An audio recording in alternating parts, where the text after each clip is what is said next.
Battles, all you guys that come on, Miss Thomas, all you guys who come out here and literally, learn from the information we give. Miss Gibson, Miss Colson, we have Mr. Porter on our team, um, Mr. Scott, Mr. Brown.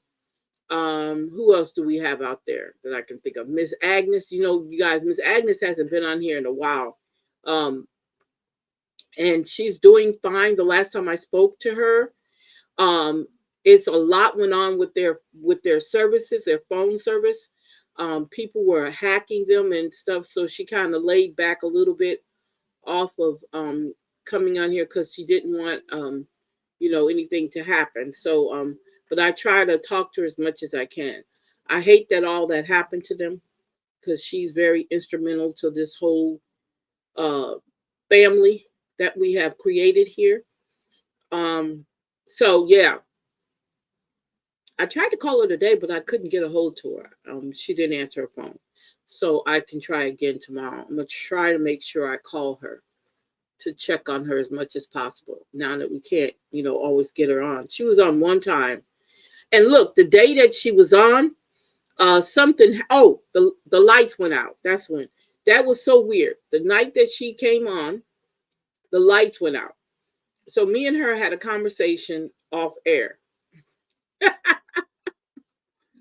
And then it got close to her time to take her medicine, so she had to go. Um, but yes, I know she's in the hearts and minds of all of us that are very close to her. So yeah, so let's go ahead and get the show started. Now, before we do that, let me do some housekeeping. Um, or let me give you some updates on some stuff that I'm doing on my end. Um, I'm quite sure Tavares is going to let you know what's going on with him. So now that we're in another month, my dates have changed for my Talk Shop Live. We're now coming on Mondays, Wednesdays, and Saturdays on my Talk Shop Live. Okay. Um, and you guys, the ones who are subscribed to my Substack, which I'm encouraging all of you guys to subscribe to my Substack. We're now only on Tuesdays and Fridays. I might kick a day in if I'm thinking about something. I want to get something out to you guys. But from here, which really, really, really, you guys, frees up a lot of time for me to do other things. So that's going to be on Tuesdays and Fridays that I'll be posting on my Substack from here on out, unless I need to definitely share some stuff with you. Um, as you know, we do this show Monday, Wednesdays, and Fridays. If we skip a day or two, it's probably mainly because of a holiday or one of us are not feeling well or an appointment or something is going on with us personally. So we will skip a day here on the Kevin B. Frank show. We're entitled to that. Um, in the meantime, we're going to continue doing what we do, raising hell, raising our voices, talking about shit that's going on in our city, in the city of Alexandria, our city, because it's our city. It's where our black folks live. It's our city. So I'm claiming it. And we're going to continue trying to inform you guys so you guys have a heads up on what's going on. Because I know you guys don't always get that information right off the bat. So, and then we put our little flavor in there. Okay. We put a little bit of our flavor in there. So let's go ahead and get started. I'm gonna switch it over to Mr. 10 and let him go ahead and get his stuff out. What you guys say, Mr. 10? No, it's all good. Go ahead. Mr. 10, we're not gonna do this tonight because you won't get paid if you don't participate. And I hope you understand that. Okay, that's fine. All right. See, sometimes you got to handle up on y'all. Don't be afraid to handle up on him. Now, I know he said earlier that he wanted to address something. Me and him had a conversation, and he was talking about addressing the situation with what happened between Miss Linda Bell And I think that's a great idea. So we're going to talk about the Voters' Right Act and what it says and what it states in it, because we didn't go deep into it when we looked it up the other night. So I think tonight we're going to do that. Hold up. Give me 1 second, you guys.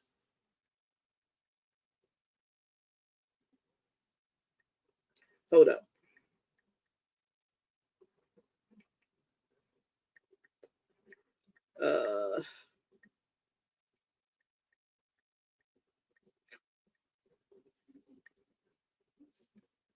Okay. So we're going to talk about the Voters' Right Act. That's going to be the first thing we're going to talk about, the history of it, because I think that needs to be talked about. Because we need to, and this is not to slight anybody about anything. Okay, I want you to get that understood, that this is not about slighting anybody or trying to prove anybody wrong, but this is what happens with our history when it's even told, by us. Okay? Even when it's told by us, sometimes that information is not dispensed correctly. Okay? One of the comments that Mr. Goins made was the idea that it was not political, which we know doesn't even sound right. The whole purpose for the Voters' Right Act was so that we'd have the same privileges to vote for our political party or our political candidate. So it is definitely 100% political. It can't be any other way. And that's the crazy part about how that comment was made. And it should have never been made in that way without actually knowing basically what you were talking about. And you, being an African American Black man, should have never, ever said that. Okay? Should have never said something so crazy as that is not political. Okay? So give me a second here. Let's see here. Are you aware of what happened a couple hours ago? No, sir, I am not aware of that. What happened a couple of hours ago?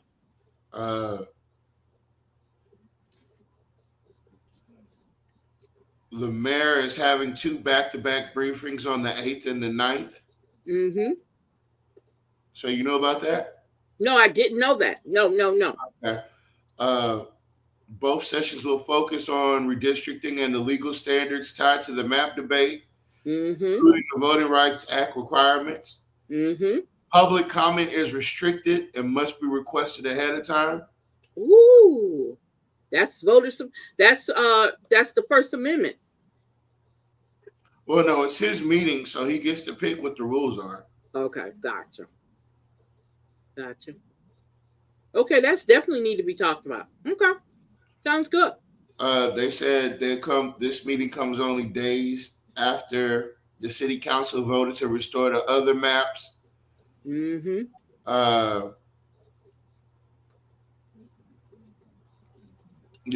And let me tell you why. Let me tell you what spurred this on. Because of Texas, they passed the Supreme Court. No, that's got okay. That's not. Okay, all right. This is all about him continuing on what Jonathan Goins said, and how Jonathan Goins felt so comfortable cursing out people who were simply just there to do their civic duty to speak on the matter. And he got up there and he yelled like a goddamn petulant little child. And so when that didn't go over well, because it didn't, now Jock has to come in because he never expected it to pass. is the problem. Okay. You can say that, Tavares. That could be some of it. But this was all being done before Texas was even thought about. Okay. So I wouldn't know how Texas is related to this. The reason why I'm saying Texas related to it, just give me a second. Let me explain real quick. Okay. The reason why I'm saying that it's going to him jumping up and doing this is because it passed where they could gerrymander those districts in Texas through the Supreme Court. That's why this is happening too. So I know it happened way before that happened, but this is giving him fuel to do what they did, to legally do what they did, because it was able to pass in Texas. So yes, it has a lot to do with that, baby, because that's the whole point of what they're doing across the United States. It's forcing gerrymandering areas so political places and political seats can be held by the Republicans. I understand this happened prior to the Texas gerrymandering, but it gave them a green light to do it all. I'm not sure. Okay. Are we talking about the same Texas? Because okay, I'm gonna let you. I'm gonna let you do your research on that. The district that Jasmine Crockett was in, those districts that she fought, I think is District 30 and a couple more. They just gerrymandered it. They just gave them the right. At first, they put it on a hold. They let it go, and they allowed them and approved the gerrymandering of those districts all the way. Now, you can look it up for yourself. I could be wrong. I read all day. So I'm just saying, look it up yourself if you don't believe me. Okay? This fueled this fire that's going on here. Okay? I'm going to leave it like that. I could be wrong, but that's my assumption. Because y'all got to understand what Jock is doing too. This is all about power grab. He needs Felter in that seat for next year. So when he runs, he's guaranteeing her, since he's trying to get those maps back to the 2024 maps, okay, with all this stuff going on, he needs his flunky sitting in that seat for District 4. Because if you don't know it, he is in District 4. He lives in District 4. So if you don't think he has influence and power in District 4, you're sadly mistaken. He needs somebody that he can get votes through for the stuff that he's doing to the city of Alexandria that you guys have allowed him to do for the last 16, almost 20 years. He needs his people in place. So let's keep that in mind. He needs his people in place. He's not stupid. So for the ignorance, and I'm going to say it again, I'm not calling him stupid, but the ignorance of Jonathan Goy being his lapdog, making that stupid statement about the Voters' Right Act not being political, it was ignorant. The statement was stupid and he acted ignorant when he replied to that, when he made the statement he made. So let's stop playing the games. Let's stop playing with the people. Like I said that night when I spoke up, enough. Enough. This is all so that cronyism can continue going on. So all these deals that he does, all this stuff that he does, he has to have that city council under his thumb. He has to, in order to keep this stuff going. But it's up to the people come 2026 to get his tail out that office and get somebody in there who's going to really bring Alexandria where it needs to be, into the 21st. We almost going to 22nd century. All these handing over stuff and taking care of people and this nepotism and not having the education or the experience to do some of these jobs, it has to stop. This stranglehold they have on a predominantly Black city has to stop. This sellouts of these Black quote unquote politicians that sit there and shake hands and smile and sit on his lap has got to stop. If you don't want to stop, then it needs to be put out in the forefront. No longer running behind nobody and doing your little conversations. Put it out in the front. If you guys see something that's not right, talk about it. You have a right to talk about it. We've been lied to on a national scale. And then we get lied to on the local scale. When is it going to stop? Educate yourself, you people. Educate yourself. You deserve it. When I say educate, I'm not just saying read about it. I'm saying research about it. I'm saying understand it, comprehend it. Because one thing they can't take away from you is what you've learned by your own means. And you can't allow them to indoctrinate you.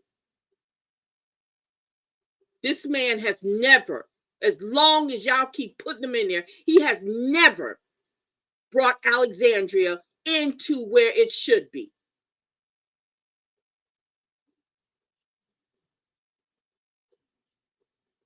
Alexandria should be a booming industry. The only thing they keep bringing here is restaurants because that's how they believe in you. That's how they think you're going to. And majority of the time, these restaurants are not even owned by y'all. It's owned by somebody else from somewhere else. It's not even homegrown.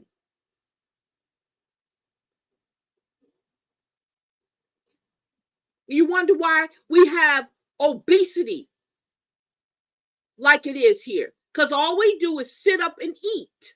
Because all we get here is restaurants. Like we're getting a new restaurant now. Another one. Restaurants.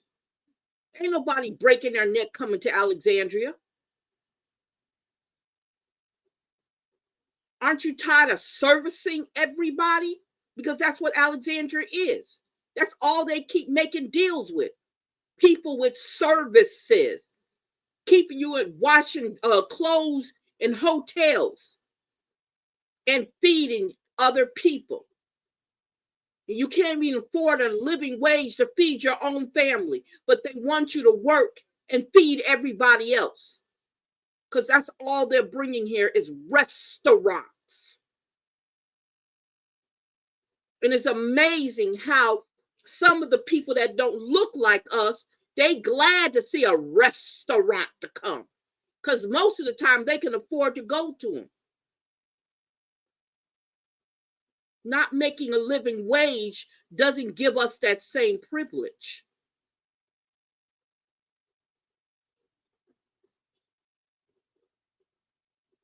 So keep that in mind. And this is all we're trying to do. This is all we're trying to do. Is to get you to open up your eyes and let 2026 come in and get Jock Roy out of that seat and get somebody in there that's not connected to him. How about we do that? Somebody who does not know him personally, other than the works and the destructions he's done with Alexandria. And come in and fix it. It's possible. Now, I'm sorry, I had to get off that soapbox. So, what is the Voting Rights Act of 1964? Regarded as a legislative crown jewel of the civil rights era, the Voters' Rights Act was enacted as a comprehensive tool meant to undo the political. Okay. Did I say that word or was that word? To undo the political hold of Jim Crow policies in the South and related discriminatory structures nationwide. Let me say that again. It was enacted as a comprehensive tool meant to undo the political hold of Jim Crow policies in the South and related discriminatory structures nationwide. Congress adopted the law to ensure that states followed the 15 amendments guaranteed that the right to vote not to be denied because of race.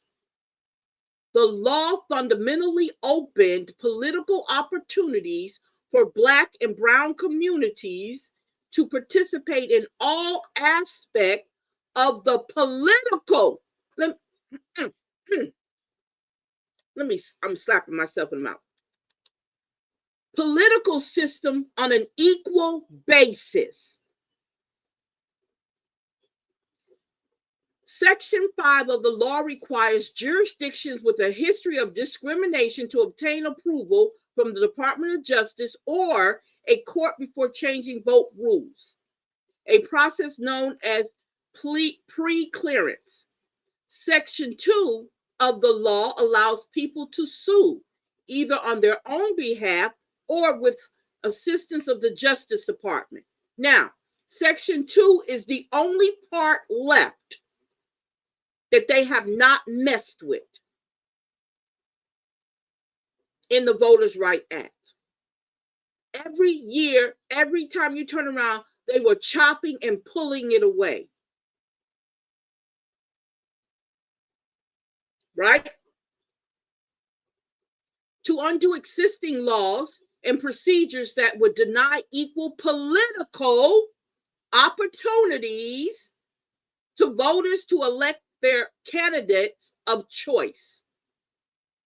However, these protections have been eroded by recent Supreme Court decisions. Okay? Why was the Voting Rights Act enacted? A nonviolent campaign in March 1965 by voting rights marchers in Alabama culminated in a televised, brutal attack by state police on the Edmund Pettus Bridge. The outrage over this incident prompted immediate national action in Congress, spurred by President Lyndon Johnson. The law was a more fulsome response to their prior inadequate efforts to assure that states registered citizens and allow them to vote regardless of race.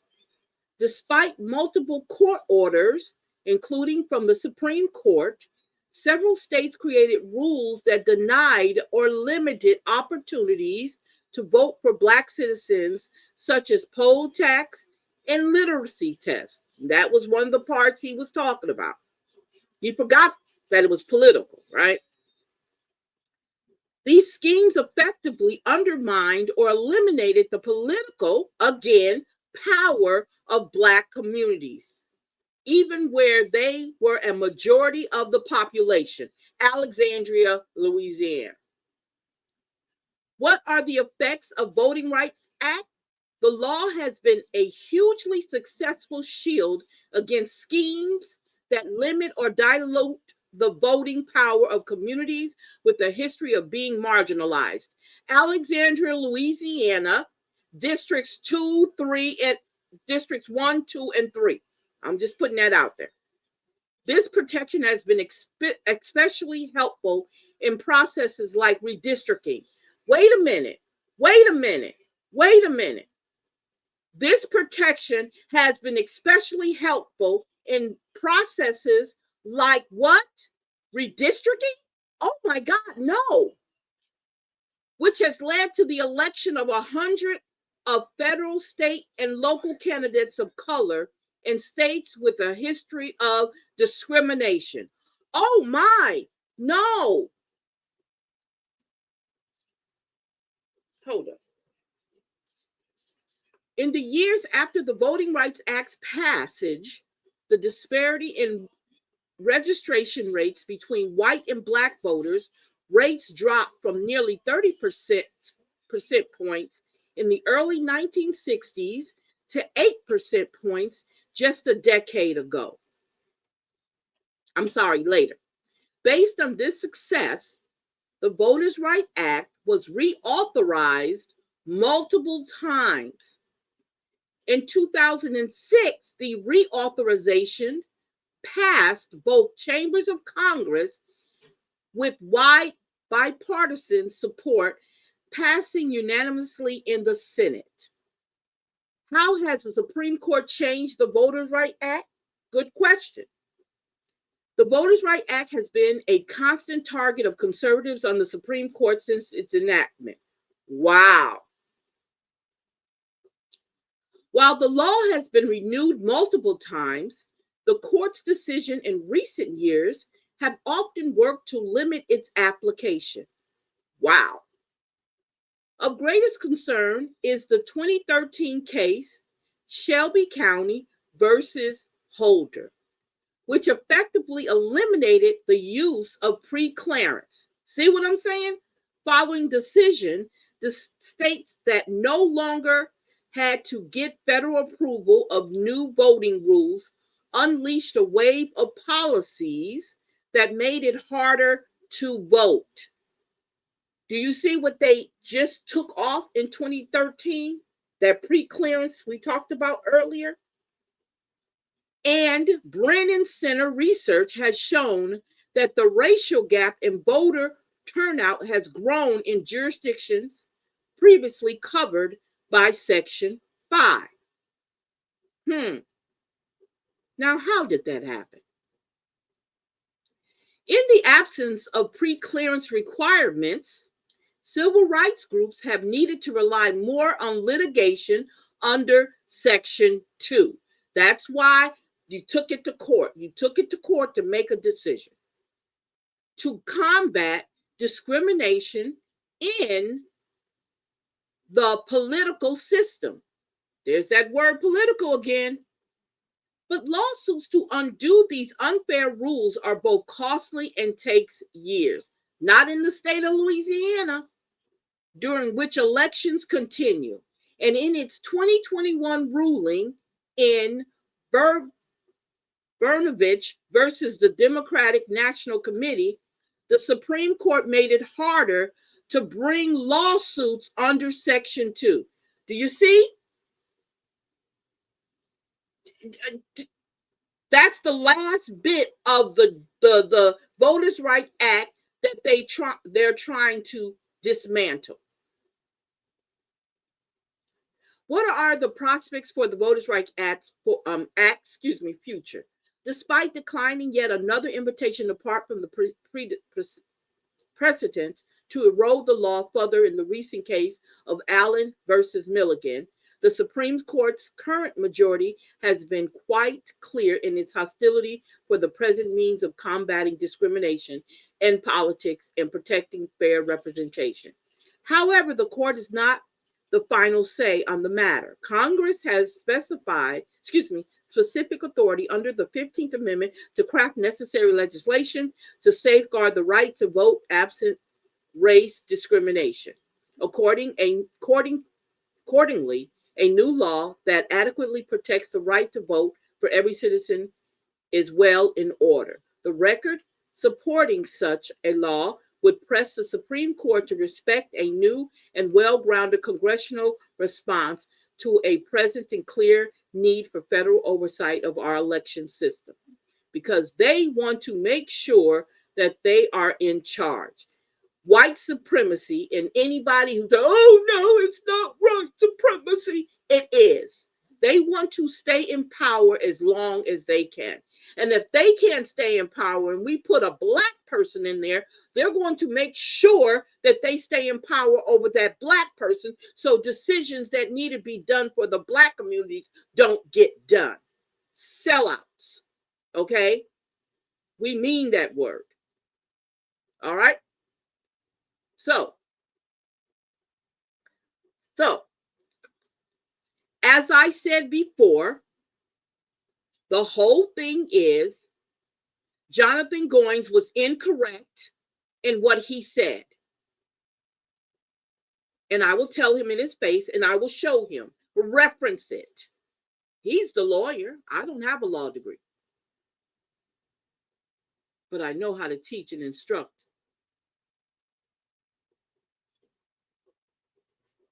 I do know how to do that. And there's no way I would have done what he did in front of all those people in there and was loudly incorrect. And I'll say it again, he was loudly incorrect.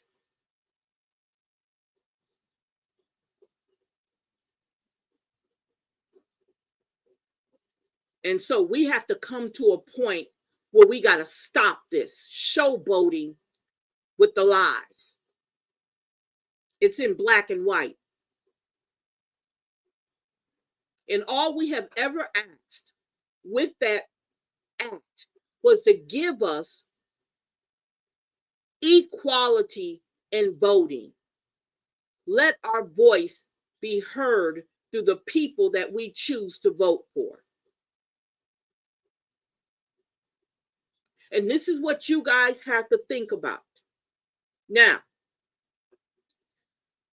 and I know everybody can't do it. I get it. But I think some of the things that need to take place in order for you guys to let them get the message, start shopping outside of Alexandria if they change those maps back. Let me tell you why I say that. When your tax dollars don't represent you, because this is what happens when they do what we call voter suppression. It's called taxation without representation. That's what that's called. When they gerrymander you out of a district where you want to vote for who you want to vote for, y'all don't want to vote for no damn Lizzie Felter. Y'all know you don't. You barely want to vote for who you got in place right now. But what happens is when you allow them to do that, people from District 3 will have to vote for Lizzie Felter come next time she comes up for election. If you put them back in the place that they were, because you no longer can vote over in District 2 or 3 that you were already in. That's a form of voter suppression, because then that's taking away your power to vote for the candidate that you want to vote for. So I'd say to you, and I know everybody can't do it. Shit, they don't pay us a livable wage to do it. But I would not shop inside of Alexandria. It's called taxation without representation. I would pay my utility bill because you got to pay that. But when it comes to spending my money, I would go somewhere else and spend my money. I wouldn't spend it inside of Alexandria. Because everybody, including your mayor, everybody is in line to take to suppress your vote. Everybody's doing it. So I would take my taxpayers' money that I earned and I would take it out of the city. That's just me. I'm saying that's the only thing you can do. Because they're not allowing you, when they try to change those maps back, which we knew they were going to do anyway. When they change those maps back, that's taking power out of your hands for those who were affected by this gerrymandering, illegal gerrymandering. And we're going to pull up the homeroom charter discussing what Jonathan Goins said was supposed to say in the homeroom charter. We didn't make this stuff up, what we said. He was incorrect when he said you can vote anytime. That was totally incorrect, because that's not what the homeroom charter says. I mean, you can change the maps within, he's saying that within that 12-month period, okay, because it says a year before the next election, which the year before the next election was 2023 when she changed it, right? 2024, right? So they had a whole year to do it. They didn't have a whole year every month to do it. They had a whole year. In that year, they have that time to do that changing, which they jumped up and threw it together, and in 2 weeks held it out there for y'all to look at it, and then went on and voted on it. Now, That's me. Because you know what? I understand the politics. I understand what they're doing. What they're trying to do is to take your voting power away from you. With them gerrymandering those districts like she did illegally,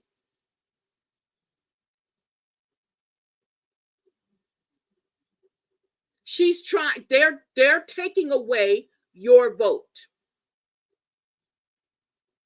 your voting power. So if there is somebody in District 3 that you want to vote for, okay, during an election, you're not going to be able to do it because they're trying to make sure your vote don't go where you want it to go. That's controlling your vote. Do you get that? Do y'all understand that's what's taking place? They're trying to control and suppress your vote. So the best way to deal with that, stop paying taxes.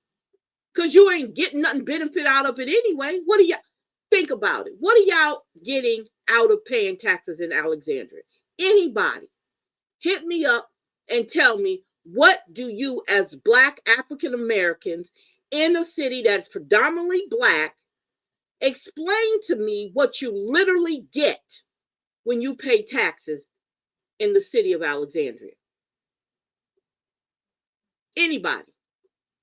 My chat wide open. Tell me what you're benefiting. How is it benefiting you paying taxes in a city that don't even make you relevant? Don't even think you don't even think you're powerful or important enough to keep you safe. Because that's what your taxpayers' dollars pay for you to be safe. We talked about those cameras. That's what your taxpayers' money pays for. If they would have went on and did the do and got those cameras we talked about. But no, he got drones. He got drones. Yeah, he got drones. So I'm just saying, make it make sense.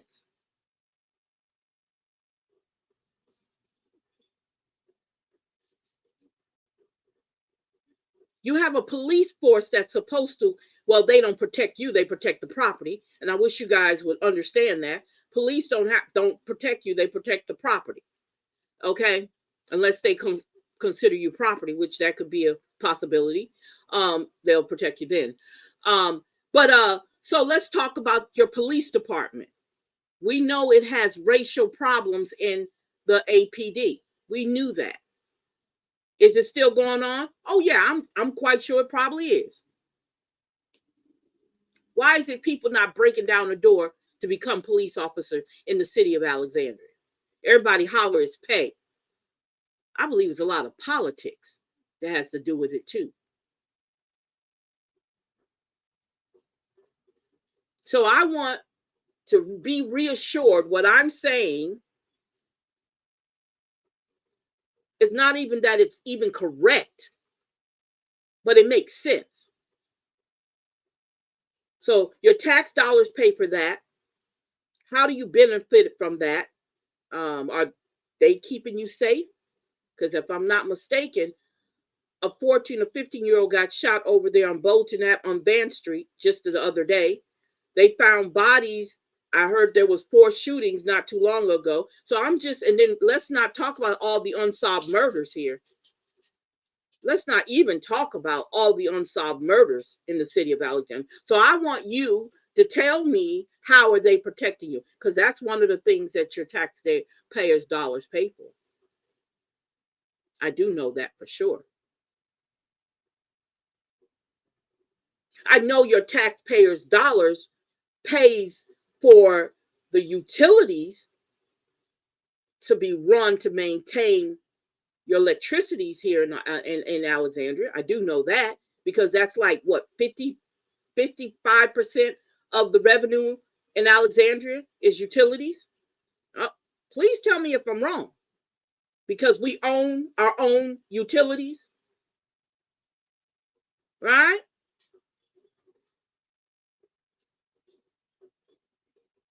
I know that you pay for a zoo that you don't go to.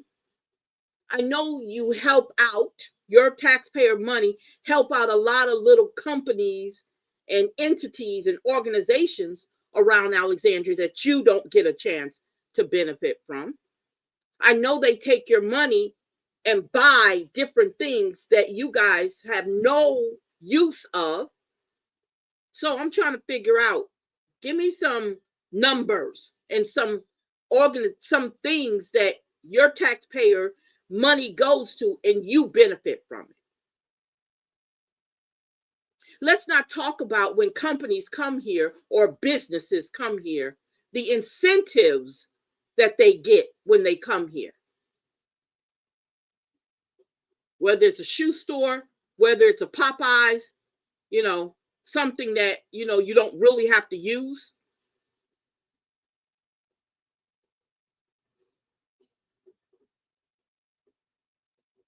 I'm just saying, what does your taxpayer money go to that you guys get something back out of it? That's what I'm curious about. So why can't you take and spend your money somewhere else? Why? Why? Right now, as of tonight, no, as of last night, I think, y'all have the Winter Fete going on. So people from all over the place comes in and participate in the Winter Fete. Ask for the invoice of that Winter Fete. Ask for the utility bill of that Winter Fete. Then ask, did you sell any tickets? Ask, did they sell or have a gate charge?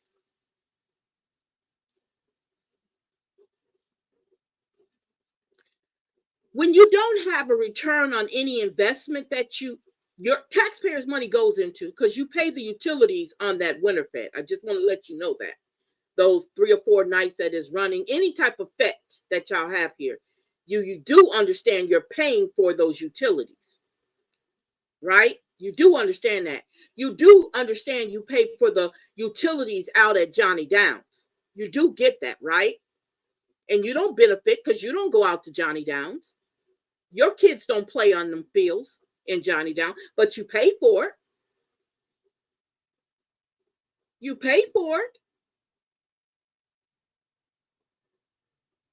That's something you don't benefit from, but you pay for it. This is what I'm talking about. This is why it's so mind-boggling that you guys don't mind. Now, guaranteed you, if you was paying money to me, you're gonna remind me that you paying money to me. And you need to benefit that I said I'm going, you want me to have a service or whatever it is that you said I sold to you, you're gonna want me to do that service. You're gonna want me to provide that product or that service if you paying that money to me. I better. But they rob from you every day. Every time you get paid, every time you go into a store, they steal from you. And then they have the audacity. They have the audacity to gerrymander you out of your district and when it goes to vote, you can't vote for who you want to vote for. And y'all don't have a problem with that. They've been working on this for years. They do not want us to have a voice for our own betterment because they don't want us to have a betterment. That's what we got to see. They don't want us. Reason why there's no livable wages in Alexandria, because then that makes you equal to certain other household median incomes. So let me throw in here and let a whole bunch of franchises, restaurants come in, and we'll just keep being those servants for everybody. We'll just keep cooking food for everybody. And if a corporation or a organization, they're going to come with their own people. Majority of the time, they come with their own people. So they don't have to do a lot of hiring of locals. So again, how does it benefit you? And if you are local, guaranteed you is some nepotism and some back scratching and some favors done in those positions that you might get hired in.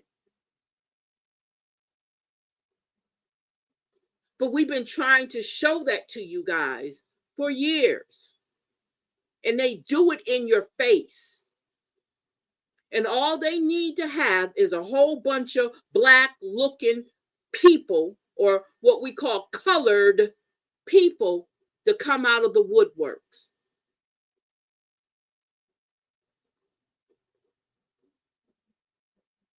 Like C. Ray Lewis making the comment that was just as almost as ignorant as what Jonathan Goins said. I agree with him. Of course you would. We do. Look, let me tell you something. Some of you black looking people, or what we call colored people, you guys, y'all never change. Your personalities, the way you carry yourself, it never changes. So we recognize you. I'm glad. I want to recognize you because you're dangerous. Sellouts are dangerous. Let me tell you that again. Sellouts are dangerous. And you need not to even deal with them. And I know a lot of y'all can't do that because guess what? You're in the families. This is a small town. But a lot of sellouts are dangerous, especially when you're trying to get your voice heard, when you're trying to take care of a lot of the injustices that are happening to you and your communities. They're dangerous. Because they walk around holding hands with the same people who's keeping you from being able to vote for the candidate that you want. That's why they're dangerous. That's why you expose them and kick them out of a movement. Take some time. Read what happened with the Black Panthers. The truth, what happened with the Black Panthers. Read what happened to Malcolm X. In the midst of his Islamic brothers, there were FBI informants, sellouts. I know we're not on that grander scale like that. I get that. But I'm using them as an example because they're the ones who smile in your face and, oh, what's going on? Oh, yeah, you're right. You're right. And in the meantime, they're the ones who's splitting everything and running back. Think about during when it's time for us to vote during campaigns. Who comes out the woodworks every time it's time for a campaign to come up? The same people. The exact same people. So we can recognize who our sellouts are. And it's not about having a different of opinion and a different of a viewpoint. That's normal. We get that. But when it starts to become detrimental to our people not being able to get what they need and what they deserve equally, that's where the problem comes in at.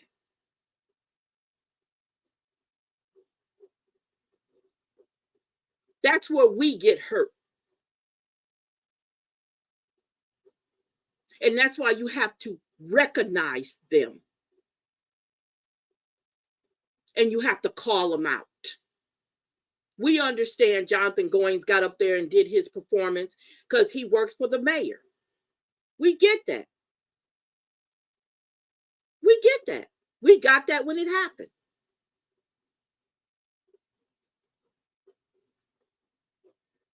But he sat up there and took up for Karen.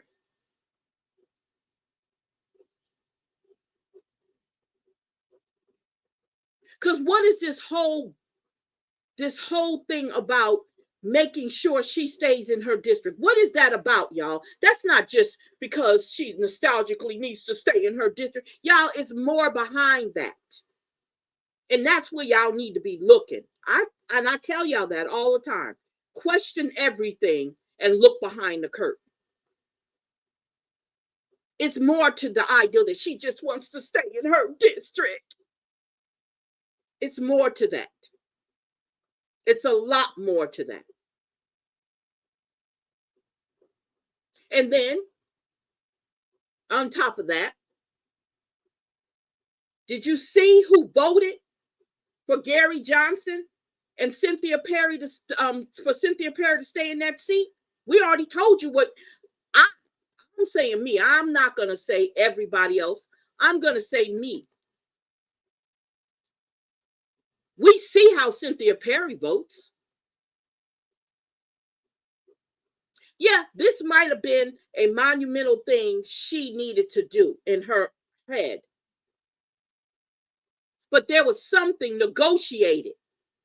Something was negotiated. Because now y'all got Gary Johnson as your vice president.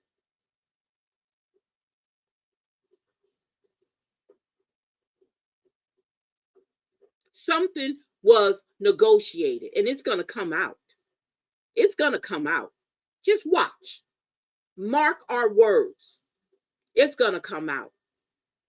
I'm not saying he don't deserve the position. I'm not saying none of that. But that man is just as clueless as Reddix Washington was, sitting up there.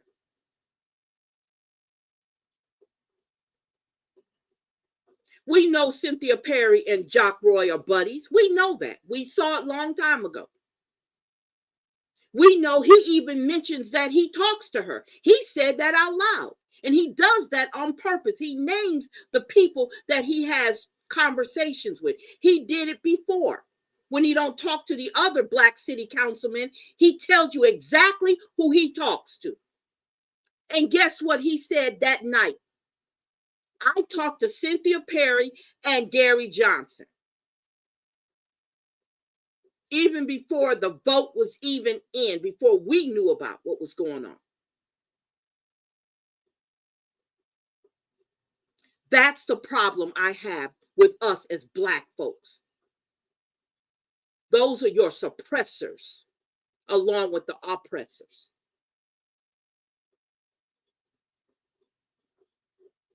That's the issue I have.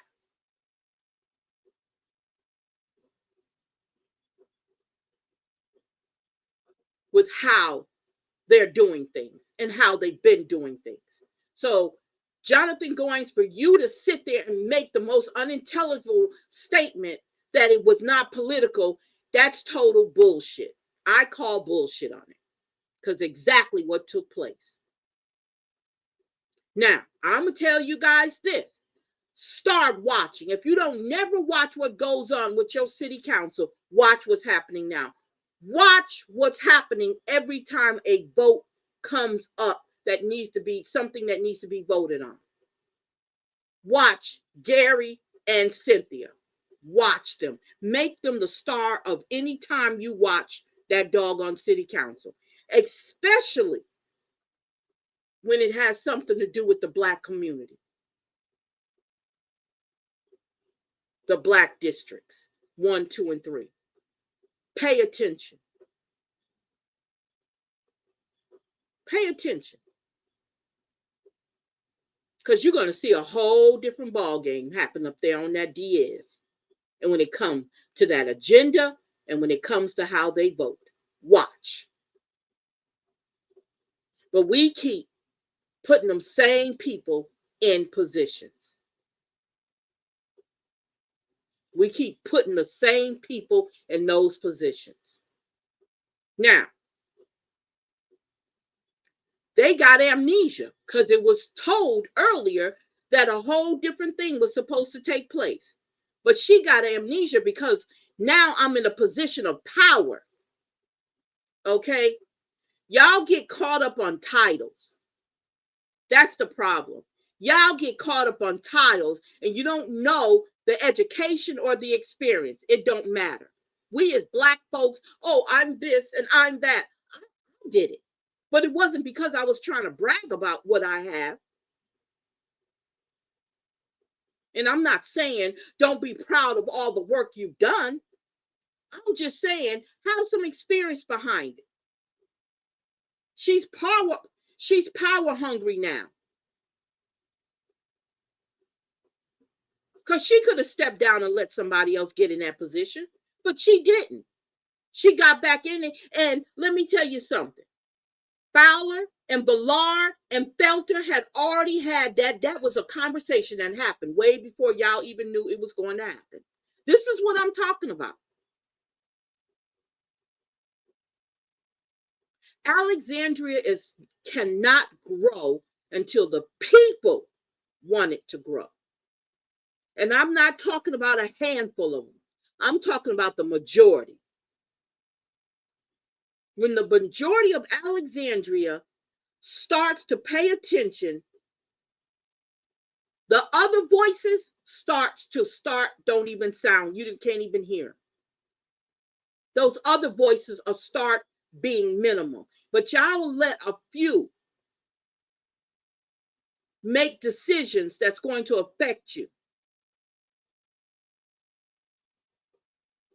Y'all are in deals that your grandchildren will be paying for. Some of the deals y'all are in that he's gotten y'all in, your great grandkids are going to pay for.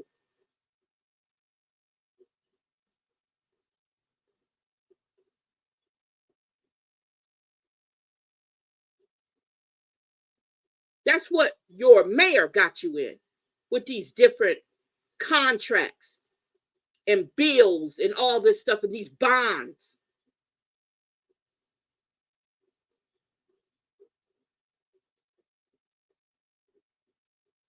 But y'all wouldn't know that, right? But those people sit up there and they vote for that and they call themselves representing you. When your grandchildren are going to be paying them same bills because the taxpayers got to pay it, right? Bonds got to be paid off, right? But your grandchildren are going to be the ones who's paying it, especially if it's anything to do with utilities, because that's 55% of the revenue that comes into Alexandria. Comes from y'all. That's taxation without representation because you guys are not benefiting from it. This is what we're talking about. But mark my words. Watch what happens now that Cynthia and Gary Johnson is sitting in that seat. Watch what happens now. They got their two cronies that they need for him. See, Jock works off of having puppets. He don't need to, he don't like opposition, first and foremost. Okay? He don't like you questioning him, especially when he's doing some shit that's not going to benefit you. Right? So he got his cronies in place to get votes that need to be voted for. He got his cronies in place that he knows don't know everything. They're not experienced like Malcolm and Green is. Jules is. They're experienced on that Diaz.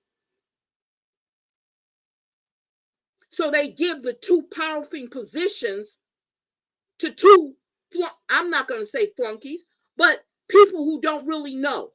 Because if they really knew, they wouldn't have voted on stuff in the past if they paid attention. This renewal tax is getting ready to come up again. Watch how that works. Matter of fact, it's coming up in December. Watch this month on the 16th. Watch how that works. Watch how that works. Now, if you want to go back to the original, She didn't even tell her district about that tax.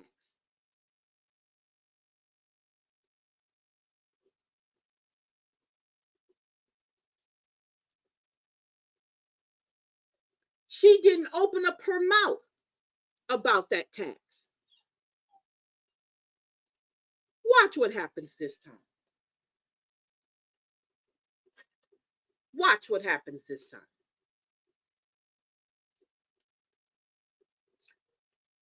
Mr. 10. Mr. 10. Yes. I I need you to step in for just a second, okay? Okay.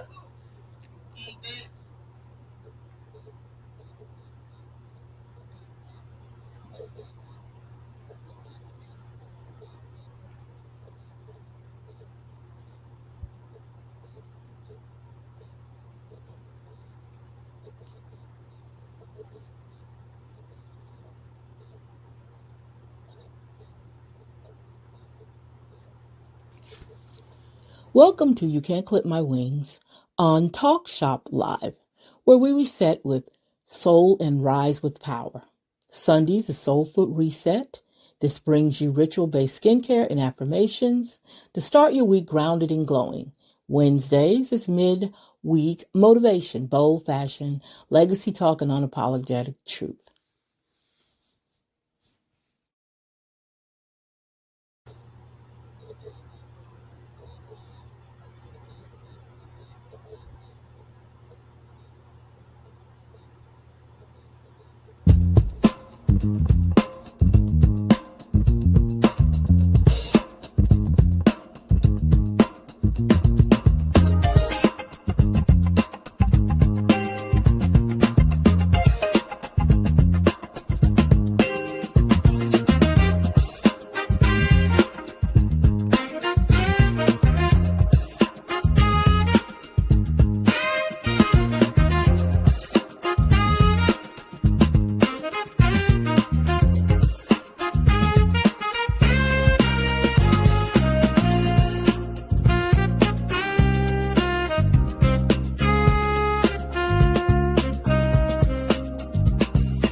Okay, I'm back.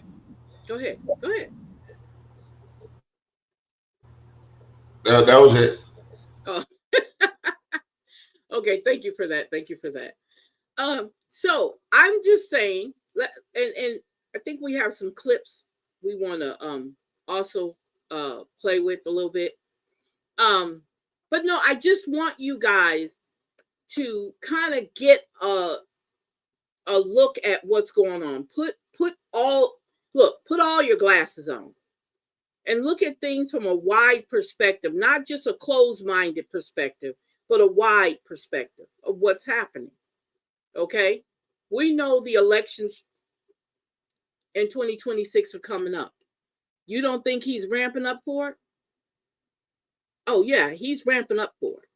Now, Tavares, you said that they're having two meetings. Tell me what you said. They said, what was the deal? Yeah, they're having a meeting on the 8th and the 9th. Okay, and so this meeting on the 8th and the 9th is pertaining to what? It's literally what I said it was. It was about the redistricting. The mayor is going to get it, talk about how he's going to probably veto the new maps or the old maps. Okay, so you don't think Cynthia Perry them didn't know that? I personally at this point, I don't care. I don't care what anybody knew. We've been saying about laying down with these devils for the longest, and you know, people their careers can be shorter, they can be long, right? You could be a 2-time elected official. Hell, in most cases, you could be a 3 or 4-time elected official. But just as quick as it starts, it could end, right? Exactly. And just to put things in perspective, if there has been any backdoor deals being done, Cynthia Perry can be recalled, right? Because we're not 18 months, we're more than 18 months outside the next election. Mm-hmm. And yeah, that's right. That's right. You're right, Dolores. So she can't be recalled. You know, I hate to see that happen, but but I tell you what, I don't know. It doesn't. If people want to lay down and get rolled over by this Jockwell administration, then I don't have the words to tell you to get your ass up and go do something about it. Jockwell he heard what you had to say at that meeting. He heard what you had to say at both of those meetings, and he's going to show you that he doesn't care. He's going to make sure that his message out in the front is that he doesn't care. He's going to make sure that the alliances that he makes also echoes that sentiment that he does not care about what any of the citizens say. If you did not realize that by now, I hope you realize it by next November.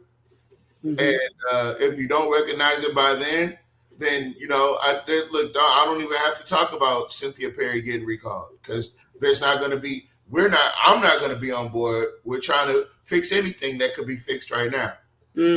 Exactly. So yeah, if that's what the Alexandrians want, if that's how y'all feel, and y'all feel that y'all are being served properly, and you're gonna let this tax renewal go through, I really feel like whatever pain they making you feel, if they're elected, you make them feel just as much, if not more pain.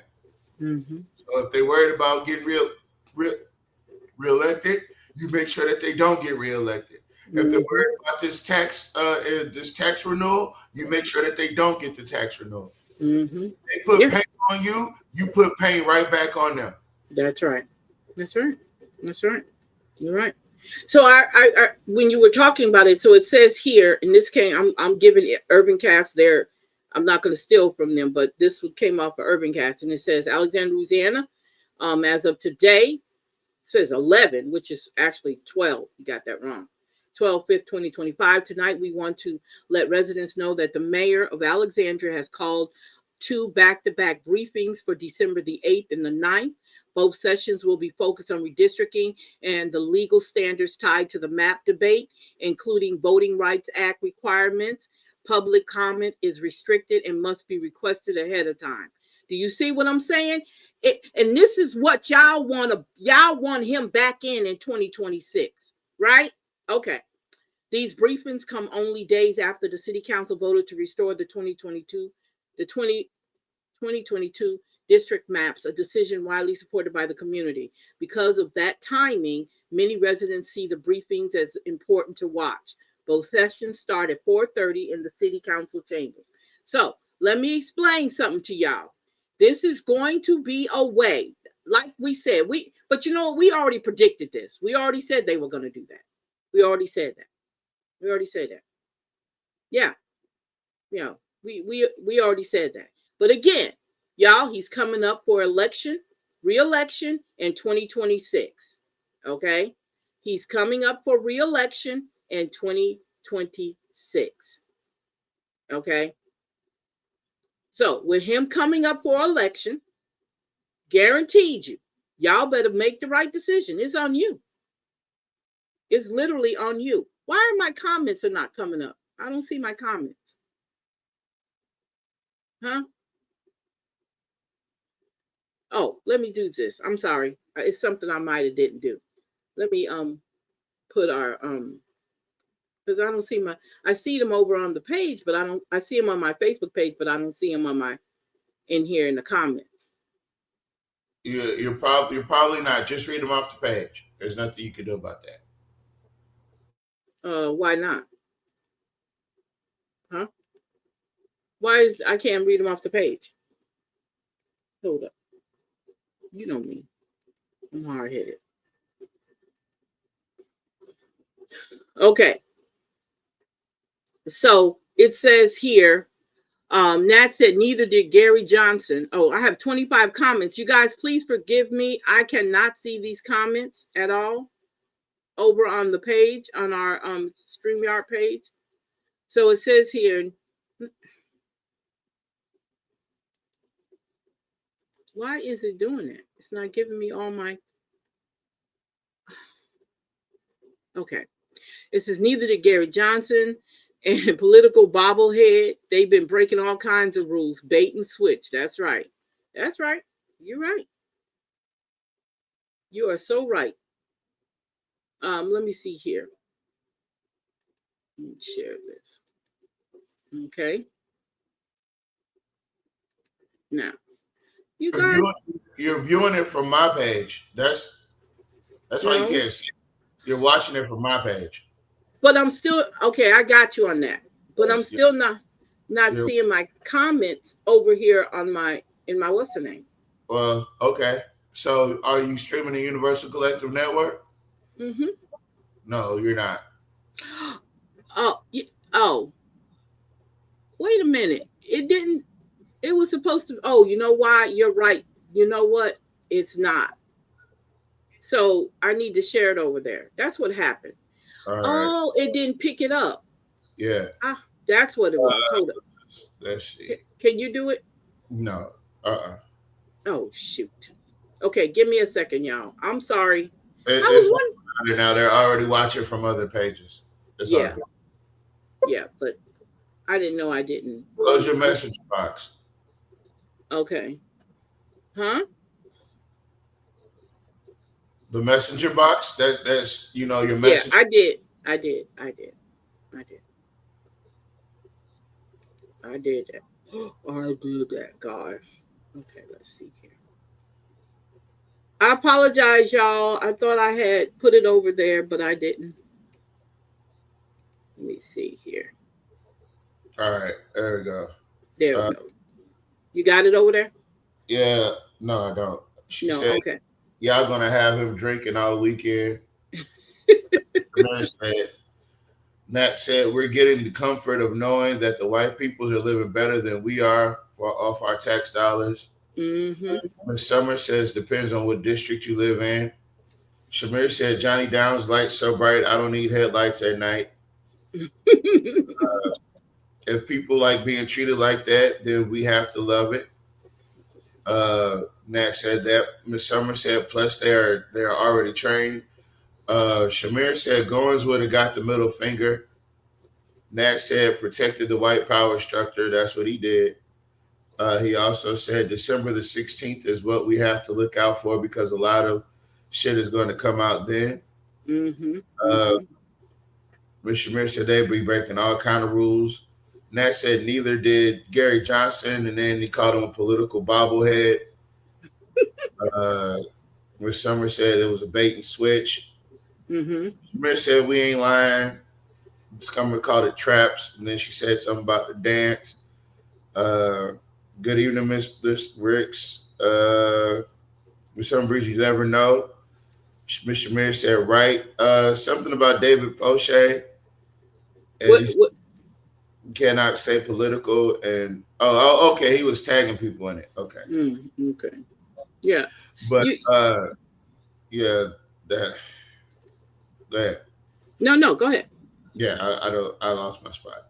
It's okay. Okay. So, I apologize if it's not on the screen, you guys. I don't know. My destination to UCN was not done correctly, but I did put it in here. Let's see. But if I open it up, it's going to open up twice, so I need to not do that over here. Okay. Yeah, that's not what you wanted to post over there anyway. That's the invite. Yeah. Yeah. But it came up. All you have to do is go to it and it'll open up. But if UCN, if you share it over to UCN, it'll open up in UCN, over on UCN.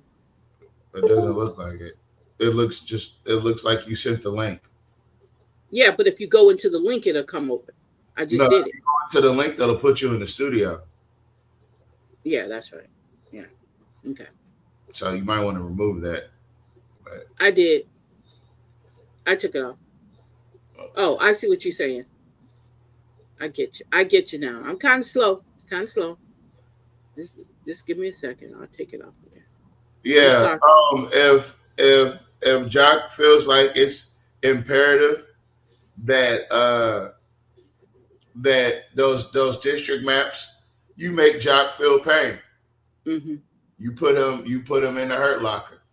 You Yeah. make sure that whatever Jock Roy is trying to do, that you guys are just as active as you were at that city council meeting on every turn. You put pain on him.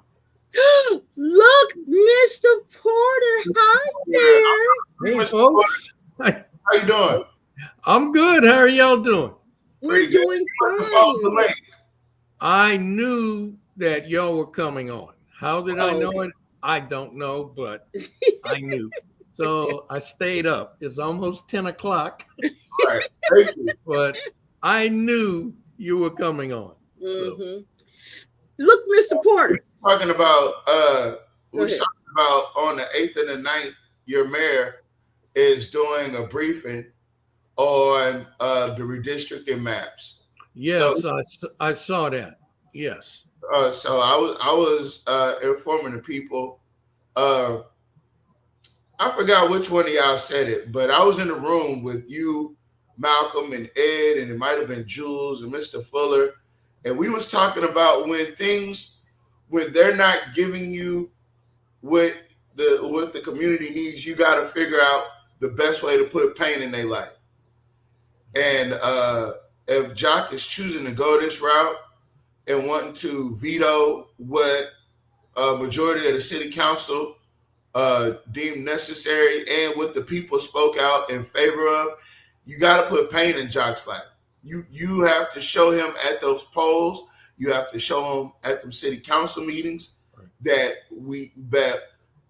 although they may not have liked the titles and labels that we gave him, he is exactly what we said he was. And that's kind of where the conversation is right now. That goes for Cynthia as well. I'm not saying to recall her, but if she does not put up any plausible defense, if this was all for a show, just to get people out, just to act like you heard the people, and she put this on the agenda for a show, knowing that Jock Roy was gonna do this on the back end, then your District 3 may need a new council member to represent them. Because I know when Jules was the District 3 council representative, he would have never did no shit like that. It would have never went down like that. Now remember, Cynthia is the one put this forward. Right? I know. It doesn't matter. It doesn't matter. I feel like it was performative. That's what I feel. Yeah. Well, okay. So, it got on the agenda. So somebody had to do that. She did it. The other thing is this. Her district was the one that was most negatively, adversely impacted by this redistricting, by these new maps. Her district was hurt the most. And that was another primary reason. Salita, when you approached the podium, you pointed that out. She lost 400 voters, registered voters. That's she right. lost 800 total people. Yeah. So they were not interested in following the charter at all. So yeah, she put it forward. I believe she will put up resistance to this. Now, what Jock Roy is signaling to us is that he will veto it if he hasn't vetoed it already. Have either of you heard? Did he actually veto it yet? I think he wants to explain it. I think he wants to give his just reasoning for doing it over days. Now, this is 2 back-to-back days of briefing. So he wants to the comments are limited. You got to pre-apply to even consider to go up there. Then he's gonna now this mayor is gonna give us a lecture about the Voting Rights Act. right? Yeah. Man, Yeah. Mayor's going to give us a lecture, kind of like the Jonathan Goins. They fought and they died. They fought and they bled and died. They bled and died. But look, my question is, do you think he'll let me speak if I send in a request to speak? No, he will not. Mr. Porter, you are the bane of Jock's existence. Let me tell you something. When we joke about you running for mayor, that's what keeps Jock up at night. Oh, that boy. Bothers him because they can't. He knows that you're not being bought. He knows the actual reason that you would have run, or that you would run. He knows the fact that if you run, if and when you run and you win, that he knows that his goose is cooked because he's been doing this crooked stuff for so long that it's going to be impossible to hide all those bodies. And he knows that the next incoming mayor will find all those bodies. And if he knows anything about Mr. Porter, he knows Mr. Porter is definitely going to go looking. I'm going to check into a lot of that stuff. Exactly. But Mr. Porter, check into that stuff. Yeah. Mr. Porter, you already said he was going to do it. You said it the other night on the show that what's taking place is going to happen. You said that. Yeah, already. He was going to veto it. I always felt that. Yeah. But see, my issue, and I get what you're saying about her being initiated and stuff, but look, she sacrificed her people before, so that's the reason why I don't have the same sympathy that you might see her in a different light, but she sacrificed her people before. So we just have to wait and see what happens. Now, here's the procedure. So Jack Roy has already signaled he's going to veto this, right? Mm-hmm. So I don't know what he's going to plan to present on 2 consecutive days so that he could justify his veto. Mm-hmm. That's going to be really interesting.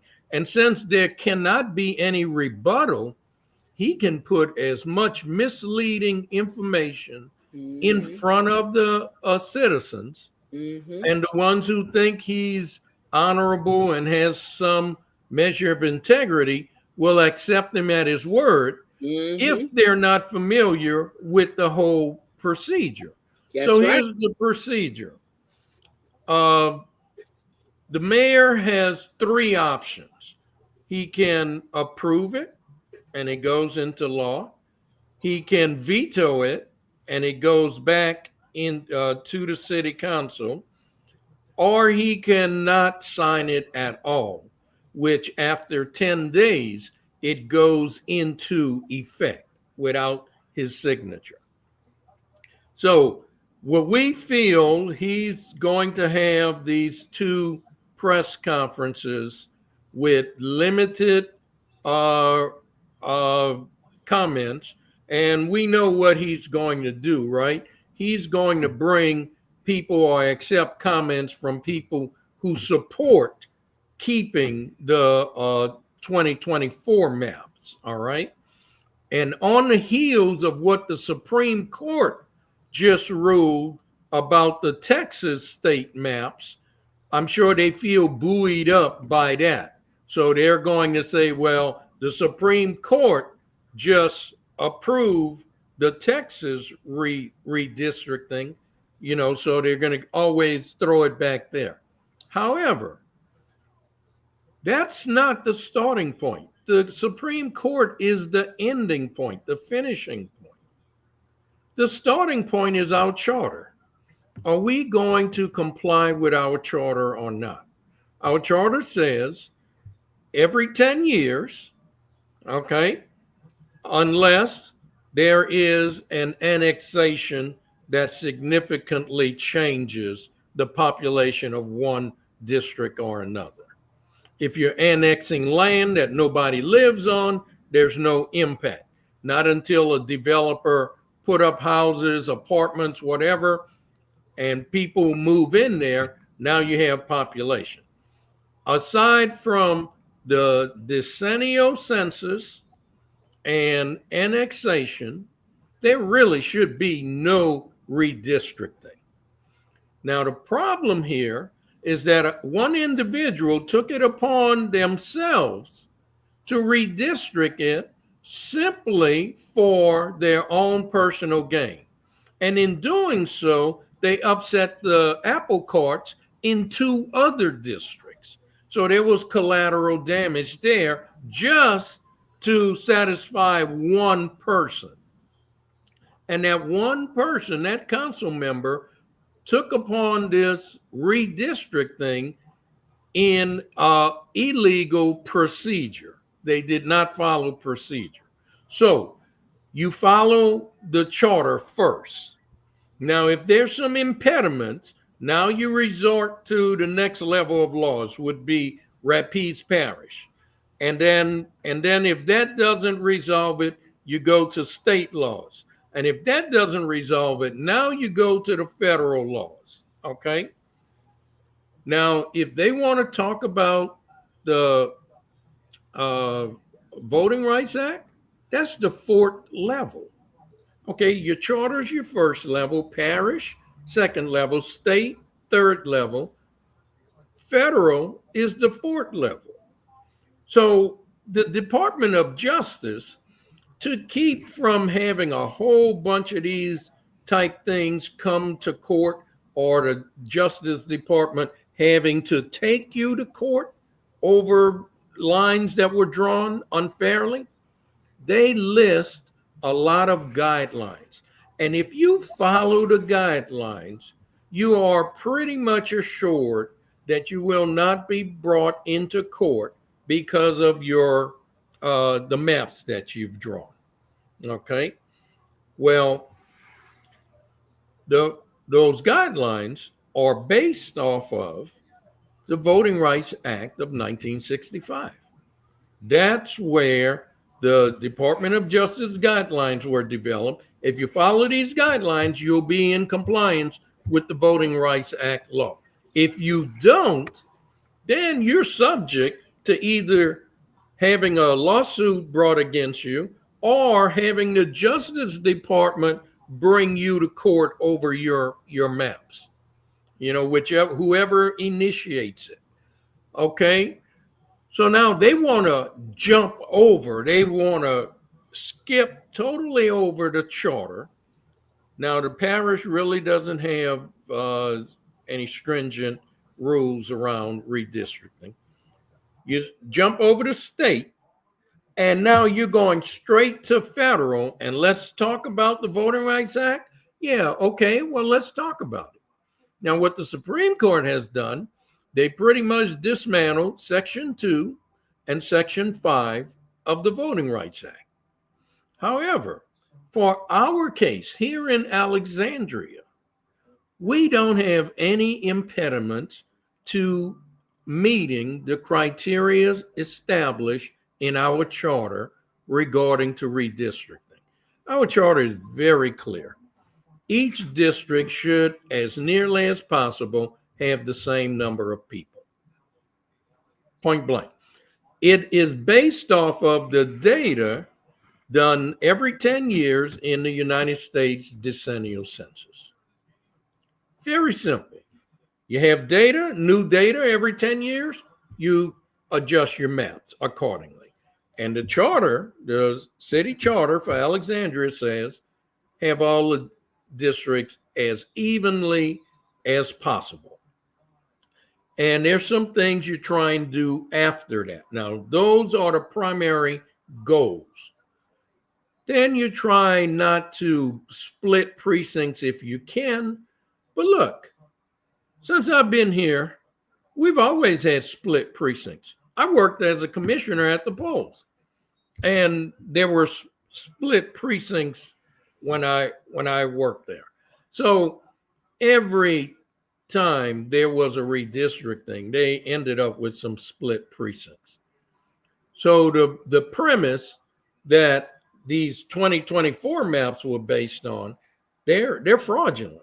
Because we've already been doing that. And if they're saying we're trying to correct what we've been doing all the time before, then that means all the time before that was fraudulent. Okay. So here's the problem. The mayor on those 2 briefings is going to pontificate about the Voting Rights Act. And he's going to talk about what the Supreme Court did. But now remember, that's 5 levels up, right? That we shouldn't even be at that level unless you are violating the laws. So if he's going to try and show how what was done is not in violation of the 1965 Voting Rights Act, he's starting at the wrong place. He needs to start at the charter and what was done, how that violated the charter. And they're going to skip over that. They're going to skip over the charter, the parish, the state, and federal, and go all the way to the Voting Rights Act and what the Supreme Court did. So we have to recognize that there's some place we must draw a line in the sand. Where is that place going to be? And look what Jack Roy has done this time in office. He went straight to the state legislature. Now the charter states you go to the city council first before you go to the state legislature. He did not do that. As a matter of fact, he insisted he did not have to do that, but that's in the charter. So are we going to have a civic government that follows our charter or not? Then the other one is the city council is the body that does the appropriations. They handle the purse strings. They control the money.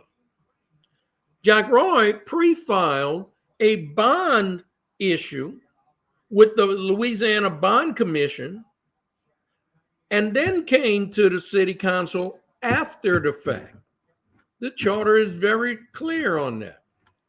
You come to the city council first before you go to the bond commission.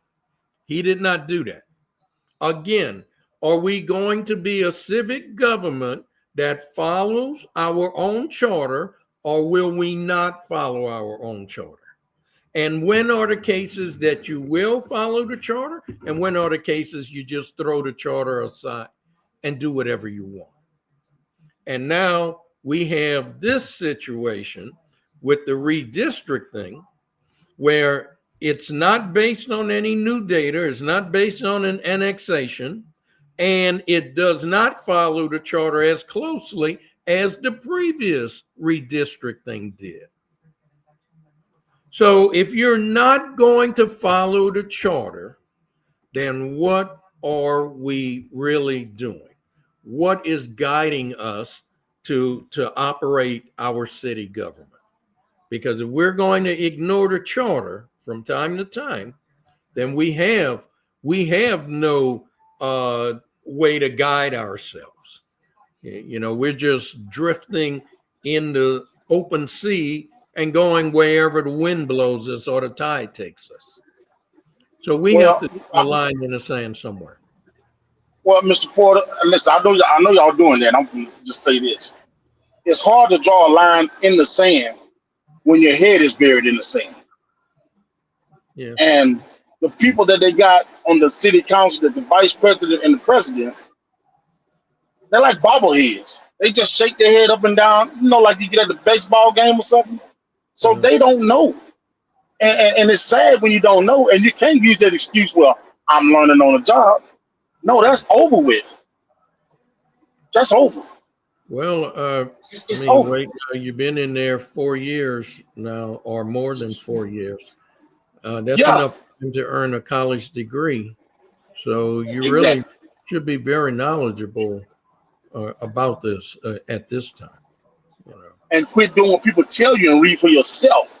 They don't, because Malcolm said, hey, we've been doing this wrong also. It should go like this.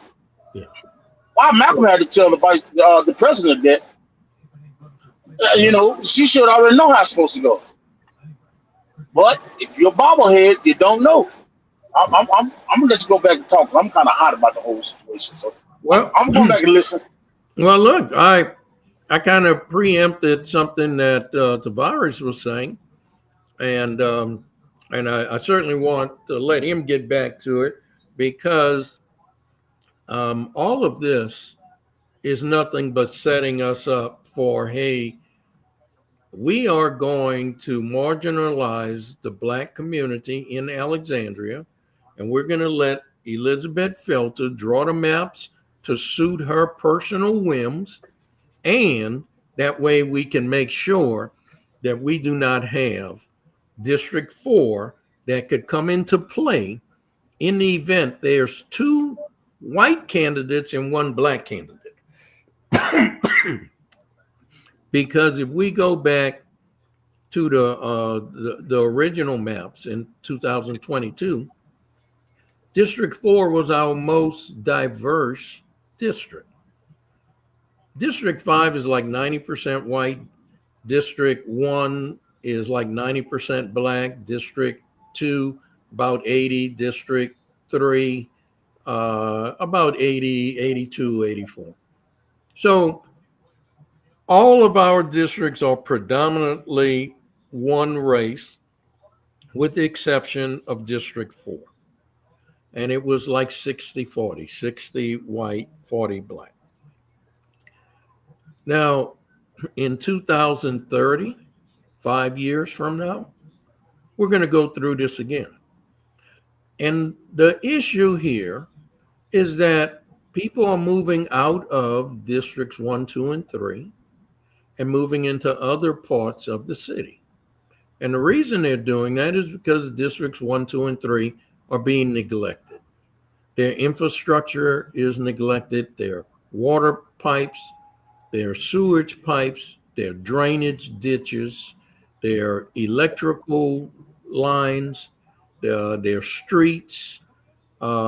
It's everything you can think of in those districts is being neglected.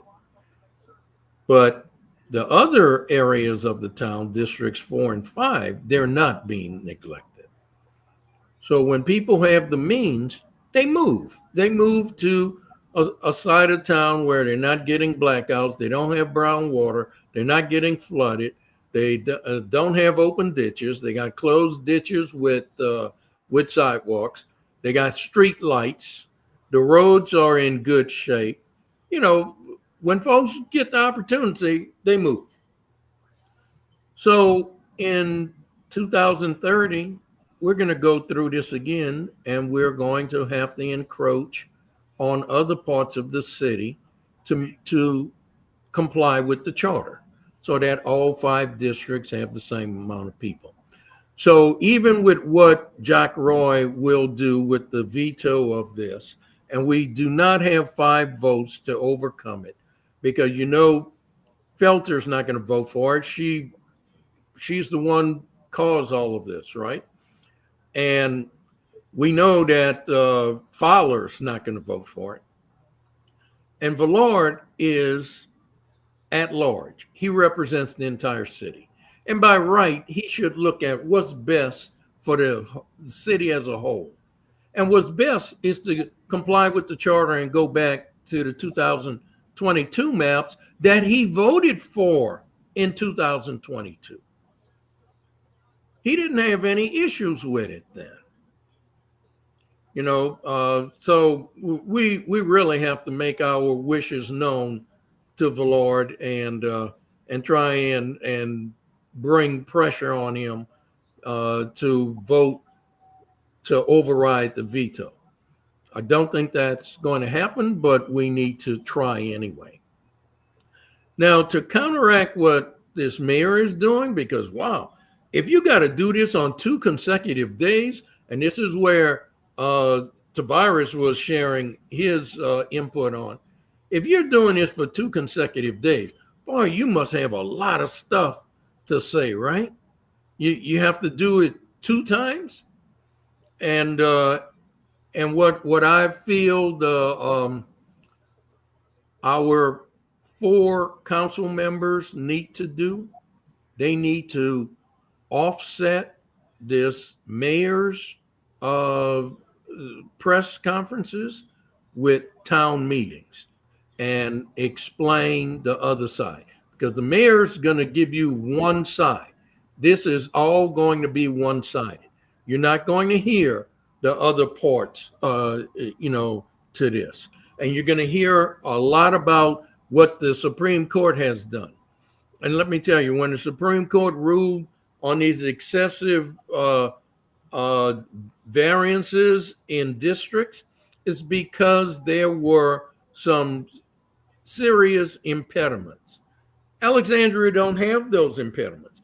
These were cities that had developed where and were separated by a manufacturing area, industrial complex. So they agreed, it made more sense to leave this area intact, this amount of people in that district, even though it was 10% more than people in this district. But there were impediments. There were some cases where these lines was drawn and there was a valley in between, but it was still part of that same district. Okay, and on one side the valley was ranchers and farmers, and on the other side were residents and urban type things. Okay, not real similar interests, and they say, well, it makes sense to separate, even though the numbers are skewed. But you see, Alexandria doesn't have any of those type impediments to what we're trying to do. So there was no need for the 2024 maps. And as much as they try to justify it, the truth of the matter is the only reason we are in this situation is because one person wanted their home in a different district. That was it, pure and simple. So now if you can use the elected position for your own personal gain, for your own personal whims and wishes, then you're not serving the people. You're only serving yourself. And that's not what a public servant is there to do. They're not there for self-service. They're there to serve the public. And that's the situation we're in. So, Tavares, sorry for jumping in there and by all means, look, you can have the floor. If I'm saying something and you need the floor, I will definitely not have an issue with it.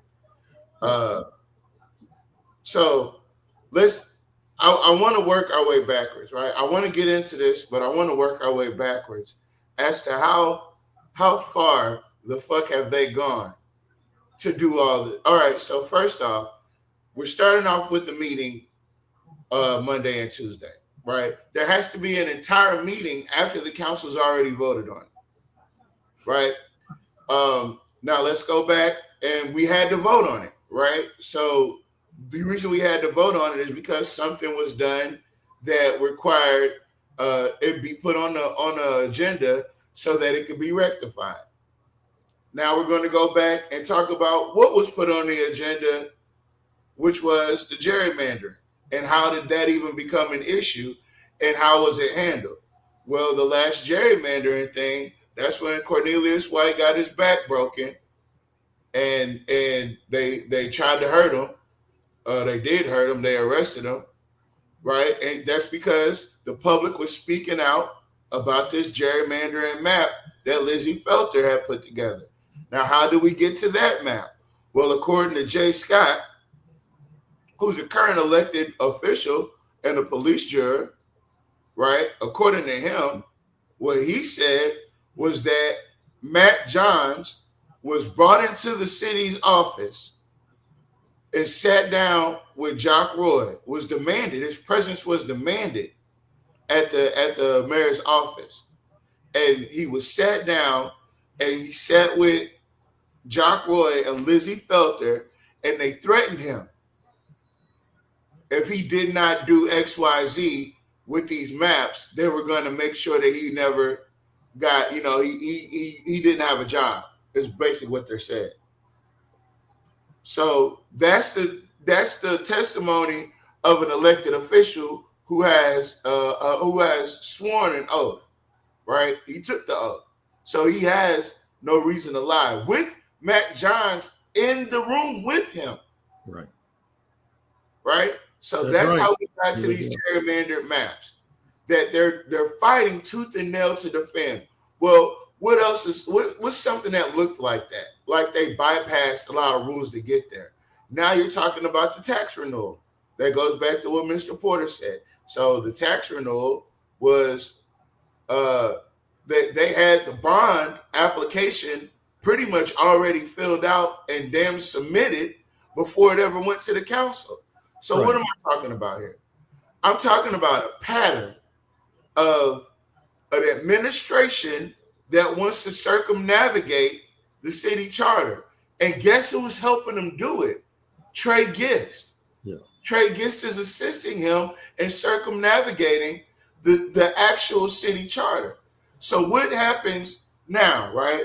So what happens now is, again, when they talk to you in this political language, you talk back to them in the political language. And that political language is to make them feel the pain. You make them feel the pain at the polls. Now, here's the outline for Monday. Right? This was just released today. So this is a 2-day event that he's already planned as of yesterday.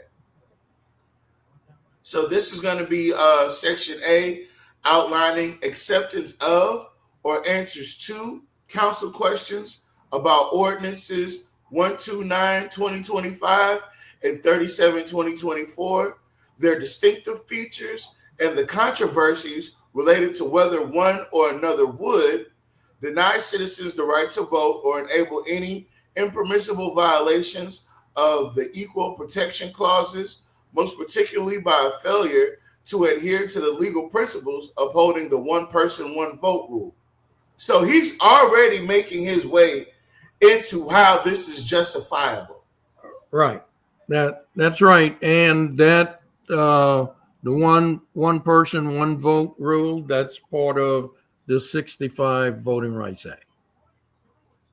Relatedly, dilute citizens' voting power, impinging? Is that Impinging? Right. Impinging on the right to vote by improper gerrymander, racial discrimination, or other protected class discrimination in the drawing of districts. So now he's retroactively, because before he didn't have all this information. So now that he's gotten this pushback and there's been this move to go back to the right maps, he's now got this cavalcade and cachet of information about how this was legal, which further lets me know that he was in fact the one that threatened Matt Johns. Because now he has all this legalese that he wants to use, and these presentations that he wants to use to justify something that the people don't want. All right. And look, on that second bullet point, my goodness, why didn't he come out the first time when Elizabeth Felter did this and raised that issue? Because that was clearly gerrymandering.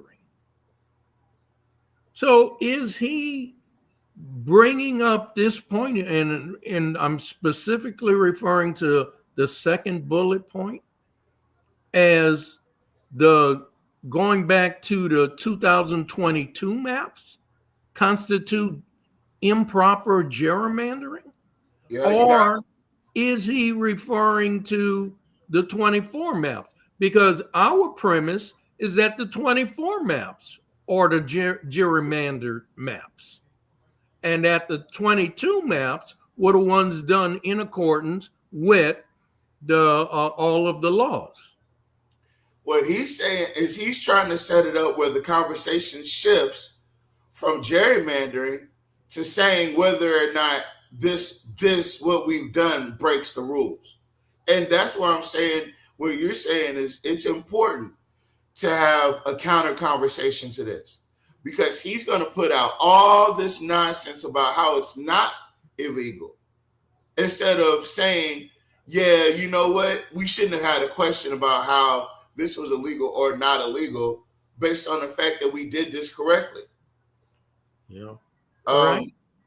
There were no basis to challenge the other matter. That's what I'm getting to. So bullet point 3, deny access to the ballot in drawing districts intentionally to make the act of voting more difficult. You see how he simplified what they've done. He's trying to break it down and make it, hey, look, guys, I know that, you know, you might feel a certain type of way about this map, but listen to me, it's not that bad, right? As a matter of fact, it doesn't even break these rules. Let me explain to you why these rules aren't being broken.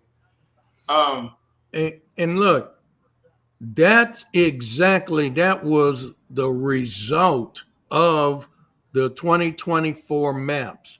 We had people receive the wrong ballots.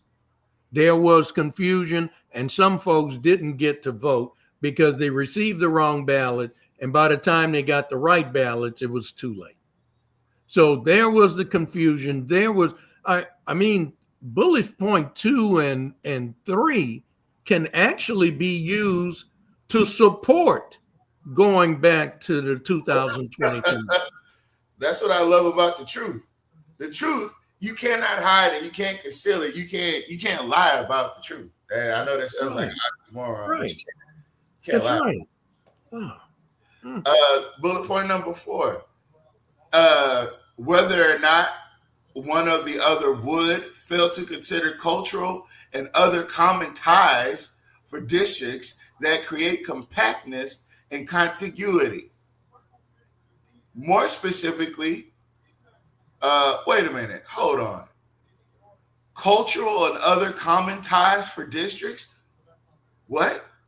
So what cultures do we have in Alexandria? What cultures? When the Feds? We got The okay. Feds.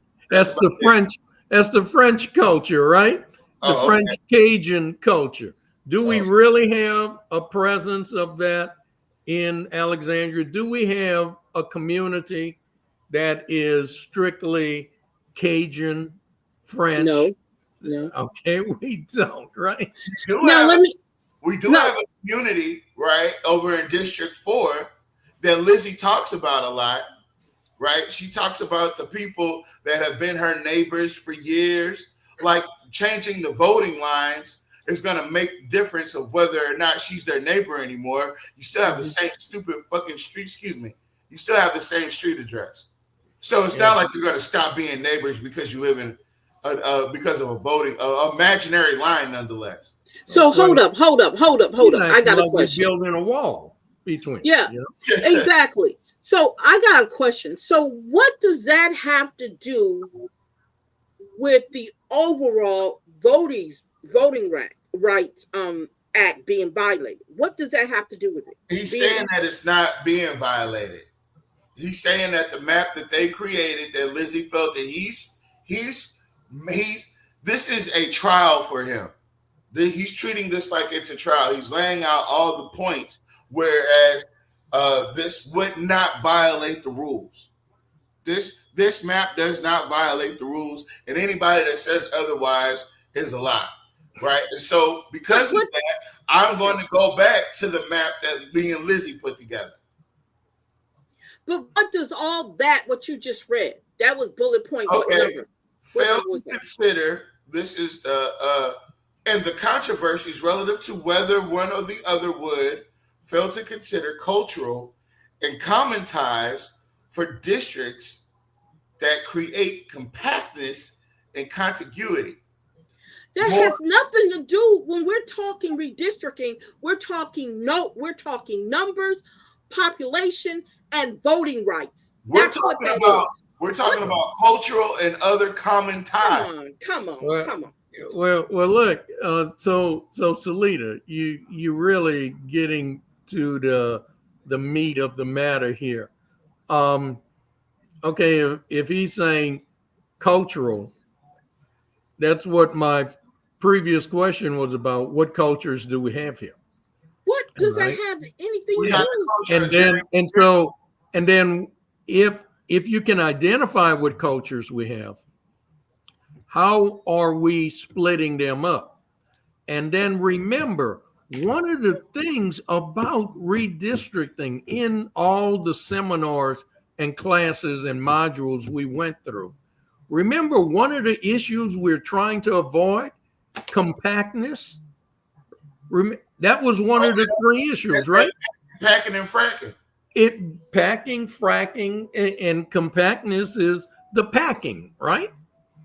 And so this, once again, it looks like this is really just supporting everything that we did for the first set of maps.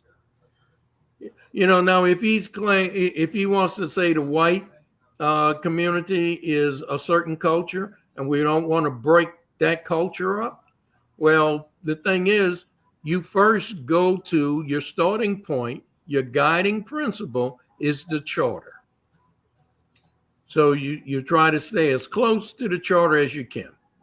And these other things, they're secondary. Getting the numbers equal is primary. That's the primary focus of this redistricting. Contiguity. All parts of a district are connected to each other geographically. And we did that in the 22 maps, yes. Compactness. Districts have a geographically consolidated area and a regular smooth shape, avoiding a sprawling or strange appearance. And if you look at our maps, we got that. Preservation of precincts. Districts minimize the splitting of precincts and the preservation of communities of interest. What? Okay, so now that sub point, preservation of precincts. Did y'all hear? Can you remember what Matt Johns said? He said that was his first time at the helm when they took on redistricting. And if he knew better, he would do it differently. Okay? Because he needed to start with the precincts and get them set up and straight. And then when he overlay our maps, then if there's precincts that's being split, maybe he could adjust the precincts. Okay? But it is the police jury's responsibility who design or set up the precincts, not the city council. Police jury, that's what falls to them. And then we come after that and we draw our district maps. But it's very important to understand that fourth item is what they're trying to hang most of their justification on. Yeah. The splitting of precincts. And the thing is, we've always had some precincts that were split among district lines, always. And you try to minimize that, but that's not your number one primary goal, is to start off with no precincts being split. That's not the goal. You try to minimize that. And we've always had split precincts. I'm looking at that third point, fourth point, the preservation of communities of interest. The council made genuine efforts to maintain and generally consider neighborhood continuity with minimal disruption to areas having common social, cultural, historic, or economic interest. Okay, listen to what he's talking about. He don't want District 4 in with the marginalized District 3. Let's just break it down, okay? Right. District 3 got a lot of Black poor people in it. Mm-hmm. District 4 don't need to be wrapped up in that. Let's just break it down, okay? That's right. We don't want to move a predominantly white precinct into a district that is predominantly Black. The predominantly white precinct is more affluent. They have higher economic value, more wealth, and we don't want them to be in a district where 14% of the district is at or below the poverty level. Exactly. And you gotta, go ahead. 80% of the district is white, is Black. We don't want that. And keep in mind, parts of District 4 has a lot of historical, quote unquote, houses in it, Yeah. residents in it. So how dare you want to mix that? She doesn't want her historical home wrapped up in no District 3 niggertry. That's right. Basically, if you want to say it that way, that's correct. Well, that's exactly well, and the thing is, just like you pointed out earlier, when we draw these lines, we're not going in and erecting a wall, to mark the boundary of the district. This is how far. Lines, right? Yeah, we want to loop this address in. Yeah, just this address. We're gonna draw around these 4 houses and make sure that that's not how redistricting works. We're not building a brick wall, erecting a steel wall. We're not putting up barbed wire fences along these new district lines. If you let them talk long enough, they'll make it sound like that. Yeah, well, that's what I'm reading into this. That's how I'm interpreting this, because I do feel that's what they mean. That's what they're clamoring about. Allow candidates to pick voters instead of voters electing candidates. No, that's unreasonable protection of incumbency versus appropriate respect for incumbency choices by communities of interest, and require correction or consideration of information placed into public record about the relevant history of the aims of a particular plan, whether disputes are political or legal. Section B is to receive public comment regarding redistricting. C is staff information for completion of the record, comments, and questions posed to the council. This briefing is open to public attendance. This is not a meeting of the city council, and unless otherwise noted for public comments, is not subject to public comment. Okay, well then why is B in there? Yeah, that don't make no sense. Public comment requests related to this agenda and provided to the office of the mayor shall be requested in writing at least 1 hour before start time. Requests to speak shall be strictly confined to the following specific 3 topics and shall not be redundant: racial disparities or dilution of voting power caused by the redistricting affecting minority voters, compactness and contiguity issues, or number 3, correcting information placed in the record proceedings. Persons may receive direct comment from the mayor at this briefing as provided by written policy. Public comment requests may raise any other non-agenda issues provided in accord with our policy. However, those requests may not be addressed December 8th or 9th. Okay,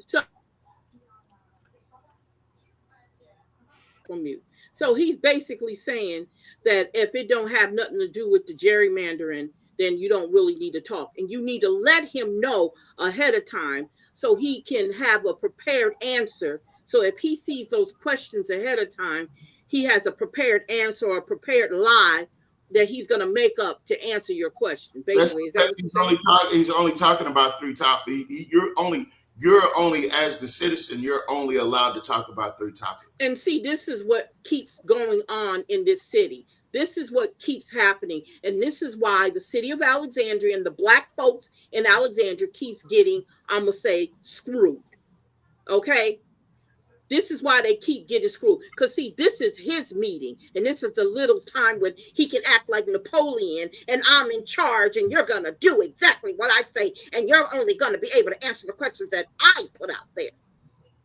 That's what y'all dealing with, a dictatorship. And that's what irks me. The way I interpret that part is that, well, let me step back.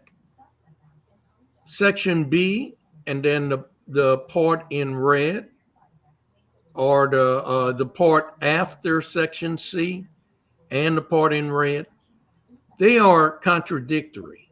Because if B says receive public comment regarding this redistricting, and then the paragraph underneath states that public comment is not not subject to public comment. Okay, this is a briefing. It's not a city council meeting, and therefore it's not subject to public comment. Now, keep in mind, we had a public comment portion of the city council meeting on this very ordinance, right? Matter of fact, we had 2 public comment meetings on public hearings on this. So now the mayor is having one. Part B say he will receive public comments, and then the part after said, no, you won't. It's not subject to public comment. And then in red, it says public comments must be submitted in writing. In writing. So you're not going to have the opportunity to get up and say anything. You submit it in writing, and if you read further, he may not even consider your comment that you submitted in writing. He may not consider it and may not even address it. Mm-hmm. So that's his way of not letting you talk. Yeah, so this will be totally one-sided. Mm-hmm. This is absolutely one-sided. So that's why I understand what you're saying about. Hold on, I understand what you're saying about those councilmen and councilwomen organizing their own meeting, their own right? town hall meeting. Yeah. And can't they use the city council chambers to do so? Well, look, the city council chambers is the city council's chamber. Yeah, that's it's not right. the mayor's chamber. That's right. Okay, the mayor uses it with the permission of the city council. So, I mean, that would be the prime opportunity to open up the doors, and even it's not a city council meeting, so we don't need a quorum, right? No, you do not need a quorum. And if they wanted to, at the conclusion of the mayor's briefing, they could convene a town hall meeting right then and there. That's right, sure can. And rebut all of the false or inaccurate things that's presented. That he said. Or give a different perspective on that same topic. Y'all know who y'all city council people are, and we know who they are too. Get on the phone, call your council people, or inbox them, because you know they online. Inbox them and ask them, are we going to have a rebuttal after his meeting? Yeah. That's a good idea. That's a great idea. So this is day 2, right?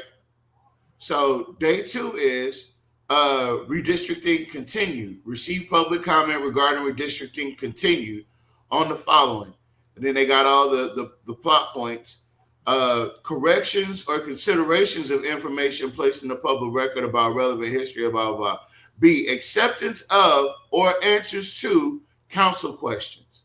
That's what he's trying to do. He's trying to circumnavigate the council having their own meeting by pretending to take council questions. Well, wait. I'll be darned. Okay. So he's pretty much saying, okay, now that I've made my briefing and I've given you my side of the story and all the propaganda I want you to hear, now I'm going to accept questions from the city council. Ooh. You know what? Oh. All right there, sir. All right. Oh, well, you know what? The city council need to have their own separate and apart meeting. So after his conclude, that's when they should have a public hearing. Not a public hearing, a town hall meeting. Mm-hmm. Town hall. And that would be the topic right there. Yeah. Wow. C, staff information for completion of the record proceedings, questions posed to the council. So I guess he's going to have questions for the council. Then he's going to give that stupid ass State of the City report preview. Now that would normally come in January, right? He wants to couple He's that. going to do it. He's going to at bundle the beginning of December. And item E is reignite projects, which reignite is now. Listen, C. Ray Lewis. I hope you listening. Did anybody know him? Put this show in his inbox. C. Ray, I know what you did. I see what you did. I watched you on the social media stuff, and I see what you did. And the fact that I'm not gonna say the fact that people still respect you is a shame, because everybody deserves respect. But the fact that you expect to be treated the same after what we seen you do versus before we saw what you did. We saw what you did. And we know that you've capitulated and you've bent the knee to Jock Roy. I understand. I get it. A lot of people that don't have the testicular fortitude, the intestinal fortification to stand up to shit, they will bend the knee. And when you, sir, I see you bent the knee. And that's okay. Just remember that once you bend the knee, you don't have to worry about getting back up and fighting for us ever again. And that's what made the difference between Reddix Washington and Joe Fuller. Yep. That's what made the difference. And you're a Reddix Washington. Yep. But that's okay. I'm not going. And Roosevelt Johnson. Don't forget Roosevelt. Yes. You're worse because you're educated. You're worse than them because you're actually educated. Wait a minute now. Roosevelt graduated. Roosevelt from where? From what? Wait a minute, Tavares. He has a degree in communication. Ham sandwich from Northwestern University. The briefing is open to public attendance. This is not a meeting of the city council, and unless otherwise noted, public comments is not subject to public comment. And then he's got the same, Listen, this guy's off his rocker. I don't think he's going to completely understand anything until you got to make Jock feel some pain.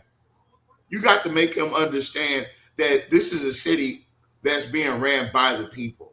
It's not Jock Roy's Alexandria. Mm-hmm. It's not. It does not. He's the mayor of a city. That means he's supposed to be an inspiration and a direction, a waypoint for us to some type of goal. He's supposed to present something that gives the people of this city, the majority of this city, some type of hope. Not just the people that's the Chamber of Commerce. But you can't. He's incapable of doing so, and it's the saddest thing in the world when the guy that C. Ray Lewis has been in the knee to has been in the knee to the Confederacy. And that's what I feel like this Chamber of Commerce is. It's the Confederacy reborn. They were born the same year in 1914 in Alexandria. And I just want to keep reminding you guys, what do you think 1914 Alexandria was like for Black folks? What do you think that was like? Was it comfortable? Were we able to start businesses? Were we being encouraged to do so? Were we being assisted in doing so? Were we being locked out of business? And were we being locked out of being able to do business? Were we being, denied the access to have bank loans from Red River Bank or whatever bank that might have been, or Rapides Guarantee Bank, whatever bank? Do you think they were treating us fairly as Black people in Alexandria in 1914 when the Chamber of Commerce was founded? Probably not. Probably not.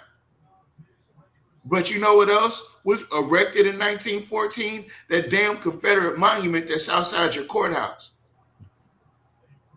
And those two things are related. And I don't care what nobody says. So when Jock Roy is bending the knee to Deborah Randolph, and then you got C. Ray Lewis bending the knee to Jock Roy, And then you got Jonathan Goins bending the knee. Well, I ain't gonna say what else he don't do the bending. The thing is, all these people are bending the knee to Jock Roy because they really truly believe that Jock Roy, because remind you, we're 12 months out from the next election. Mm-hmm. Well, we're 11 months out. Yeah. That's what all this is about. Y'all got to make Jock feel the pain. You have to get up there and you have to vote no on that tax renewal. So we as a community, as a city, we have to keep this in front of the voters. We have to keep this in the forefront of their consciousness so that they don't forget it. Because sometimes we have short memories, and 3 months from now, this would be a thing of the past, and it won't have much influence in October when we go to the polls. We need to keep this in front of them. We need to show how they are negatively and adversely impacting our communities, which is the majority of the city. So if you're doing this to the majority of the city, you're essentially setting up an apartheid type situation that was in South Africa. You have the minority ruling the majority. It's no longer a democracy. And we want to maintain our city, our civic government, as a functioning democracy. So that means you cannot draw the maps just to help yourself.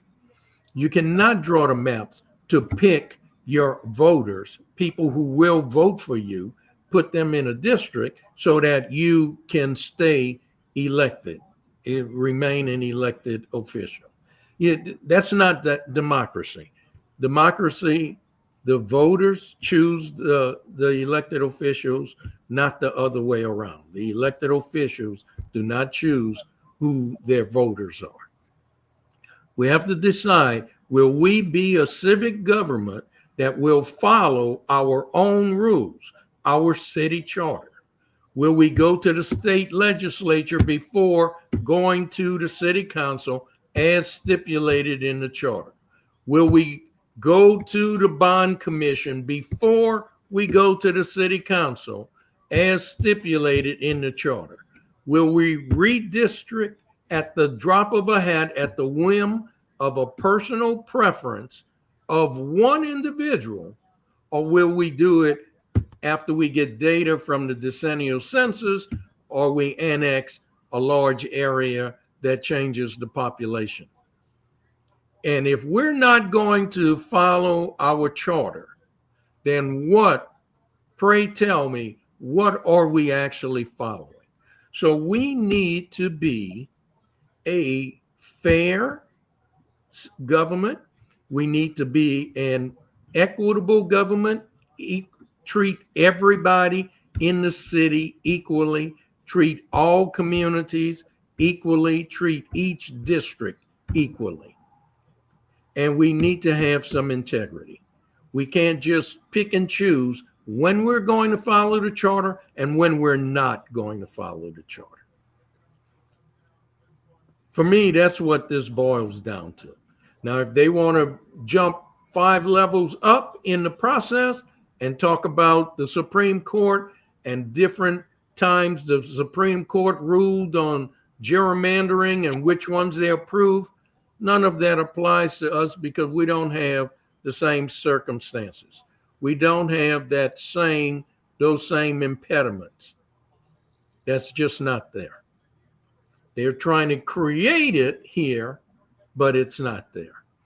This is an attempt to hold on to power when they are fading. And that's what this is all about. Exactly. And that's the issue throughout the nation with these gerrymandering areas, is to hold on to this old supremacy power to continue manipulating and marginalizing the communities that need to be heard. Yeah, this is exactly what it is. And it's sad because a lot of people, just like if you remember what Mr. White said at the last meeting, he said people are afraid to come to these meetings. Right. That's right. Yeah. And it's sad that they are, that they want to speak, they want to have a voice, but they're afraid, especially when you work for the city, because you have a retaliating you have a person who gets revenge and he doesn't care who he hurts. Yeah. He don't care. He's very vindictive. And that's a person who got a lot of emotional issues going on. Right.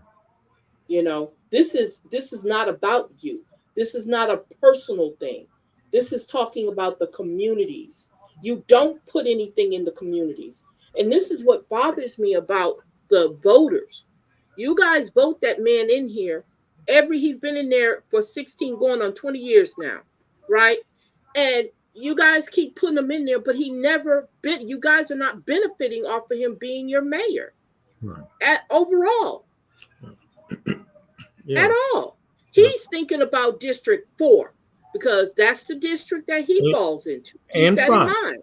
And 5. Right. Yeah. He lives in District 4. He needs Felter in that position. But I think there's going to be somebody who's going to come up against him when it comes 2026. It's got to be. And it's got to be somebody who wants to move Alexander forward. That's what it has to be.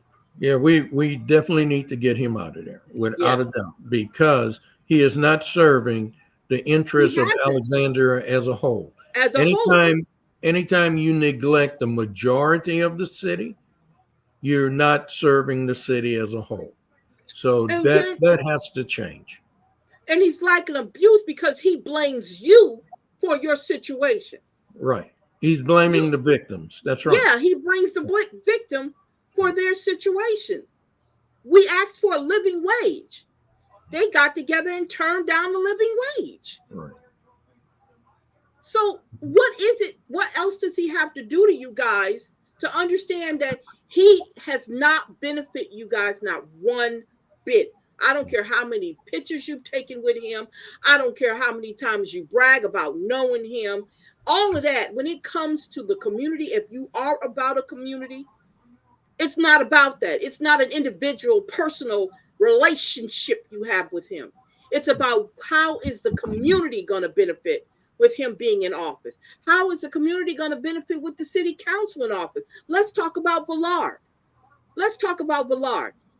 Everything that had anything to do with the Black communities, districts 1, 2, and 3, he has voted against it. But y'all keep putting them in there. He keeps getting the votes to become the city council at large. Right. He's another one.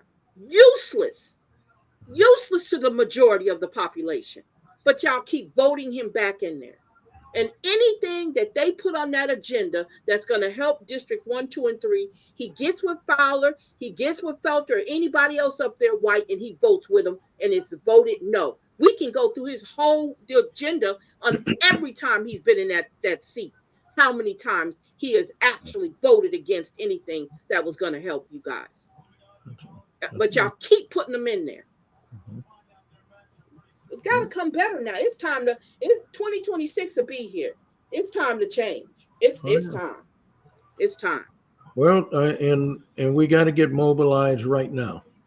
You know, like you had mentioned, it's 11 months off from the election. We have to formulate a plan, a strategy, put it into effect. We got to execute it.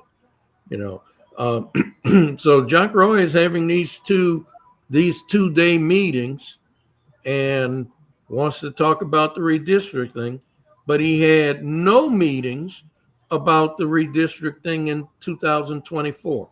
Where was all of this in 2024? Exactly. Where was this? Because there's something else behind the agenda. That's why I said ask questions, always ask questions, and look behind the curtain. So he's laid out, he's given us a roadmap of where he's headed. We don't have to ask him what's your destination, where you're off to this time. We know he's going to veto this, and he's going to try and and soften it or mitigate it by having these meetings to try and declare that he's being very transparent, but he's not accepting public comment on it. He's going to certainly pick and choose what comments he'll refer to. They must be in writing. There'll be a host of comments he won't bring up and won't even address, or he won't present the comments and he'll just offer a rebuttal. So that tells you and Mr. Porter, that tells you a lot about how this is more about him asserting his power than it is the concern of the people. No, he doesn't want to be questioned. I get that. And he doesn't want to have to answer. He doesn't want to have to make up any answers. So if he doesn't address it, it would mean that he would have had to make up an answer. That is not true. So he's trying to do the best he can to stay as truthful and honest as he can while lying to you. But he definitely doesn't want to be put on any unnecessary or uninvited added pressure to being honest. He doesn't want that. So he's going to try to minimize the need to be honest as much as he can. Why not be consistent? What he did the first time was he stayed out of it. Well, he was involved behind the scenes, right? Mm-hmm. But when it came to the actual ordinance, he didn't sign it. Why not do the same thing again this time? Because I did it. I'm telling you I did it. I'm showing you I did it. Haven't you read my agenda? I was behind this. Mm-hmm. I was behind this all the way. Matter of fact, I'm the one that called Matt Johns in the office because me and Lizzie had a problem because me and Lizzie live in the same district. And I don't want her put in the district with these colored folks because damn, I heard Jules Green lives over there. I heard that, I heard that Cynthia Perry lives over there. And although I do love Cynthia Perry, I don't want to be her neighbor. I don't want to be in her district. You know what I mean? And that's what this was about. But look, I think in her maps, I'd have to go back and confirm this. I think in her maps, Jules Green was put in District 4. He was. Yeah, but see, in her maps, Jules Green was put in District 4. That map was all about buying time. They were buying time. They knew that it could have got contested. They knew that it could have gotten contested. Mm-hmm. However, they were just buying time. They were trying to see if they could get away with it at first.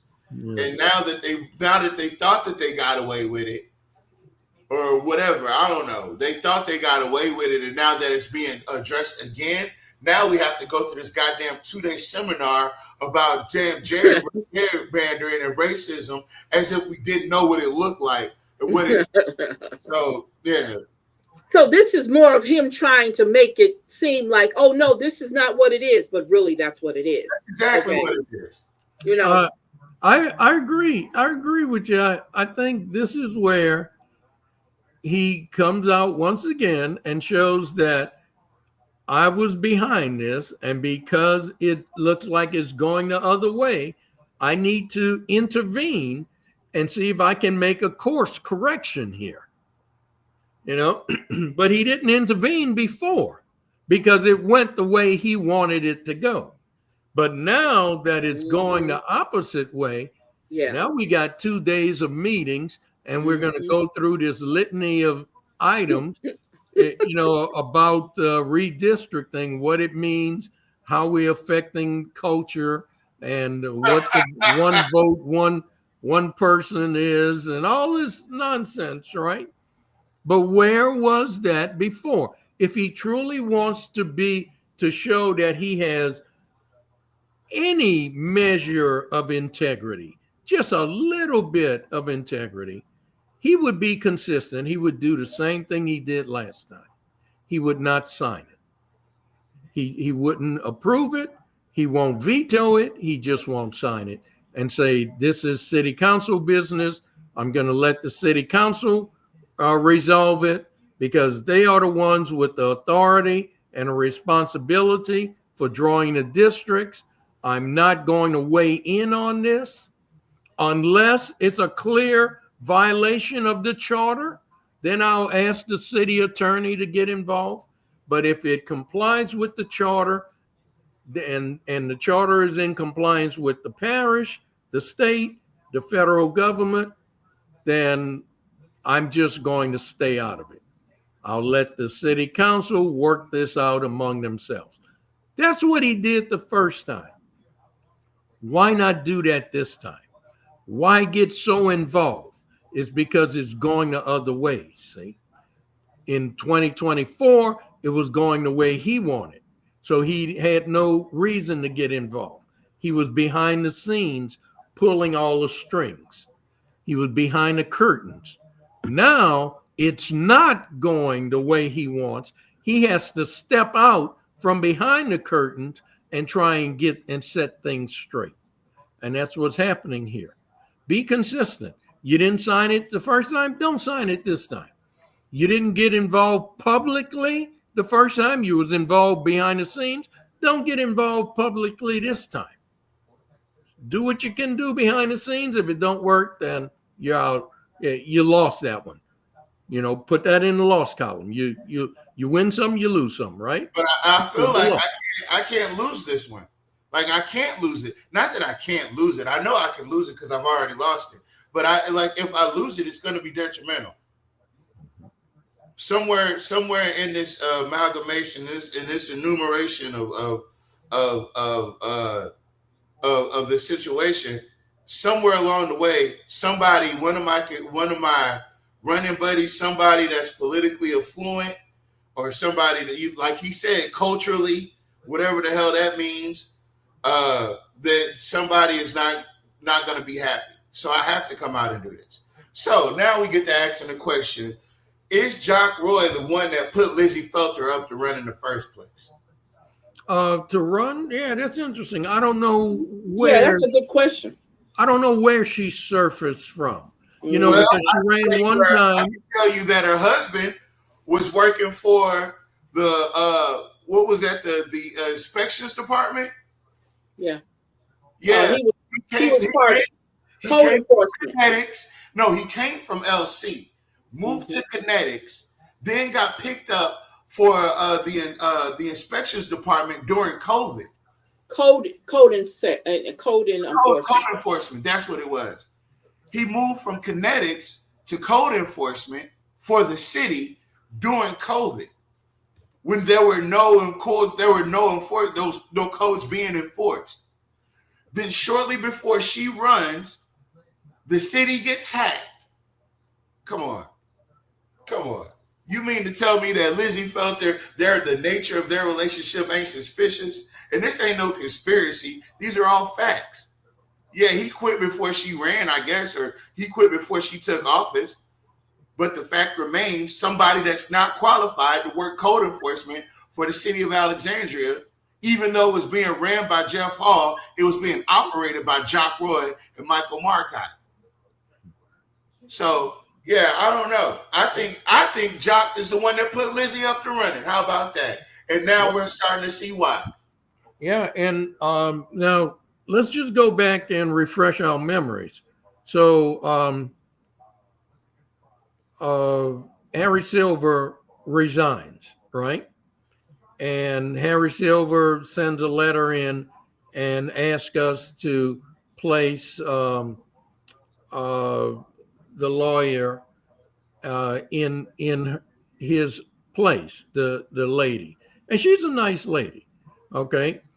But also, Catherine Davidson had submitted her nomination to be considered for that position. And when the city council voted, we voted Catherine Davidson in. And then when the unexpired term was finished for Silver, then Catherine Davidson was up for re-election. That's where Elizabeth Felter made her entrance. She put her name in the race there, and there was another guy, Spencer, I think, was in the race. Thomas Spencer. Yeah, and Catherine Davidson won that election. Okay. And then Catherine Davidson the next time decided to run for mayor. And that left her seat open because the even seats are the same election cycle as the mayor.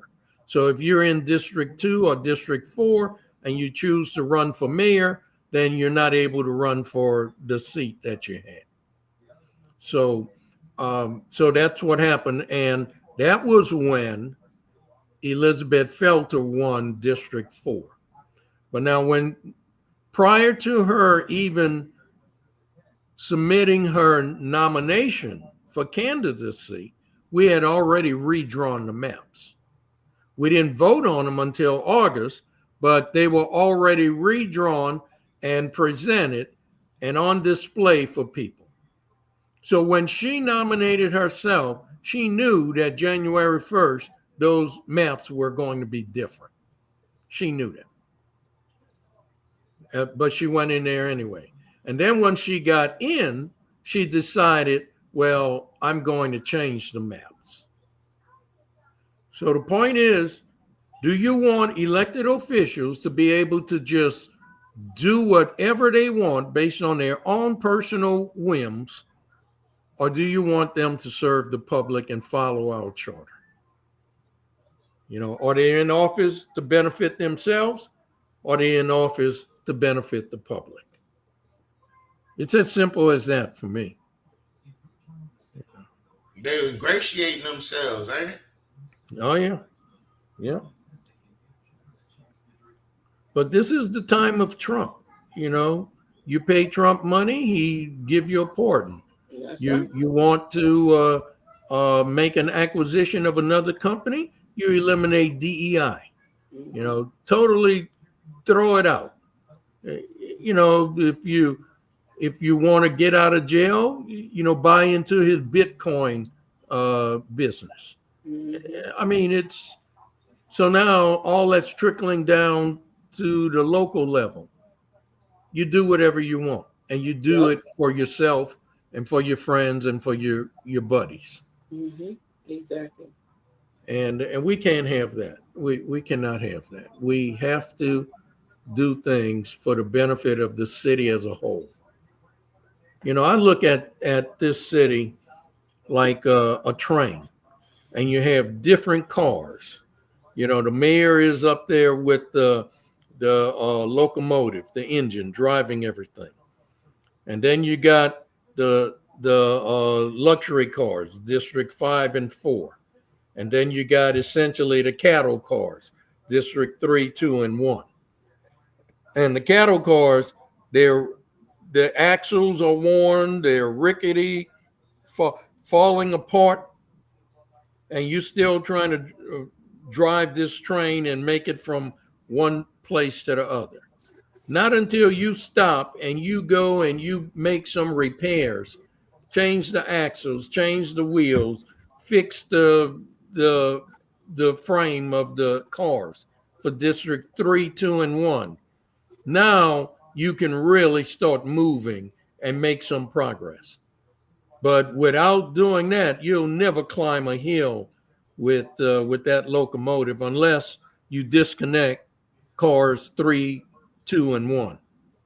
And that's what these people in Baton Rouge did with the town of St. George. They just let the other stuff go and they went on with just the luxury cars. And that may be where we're heading. You know, now that's not what we should do, but I think it's going to come to that. It's called Thomas the Train. That's what it's more like. Yeah, Thomas the Train.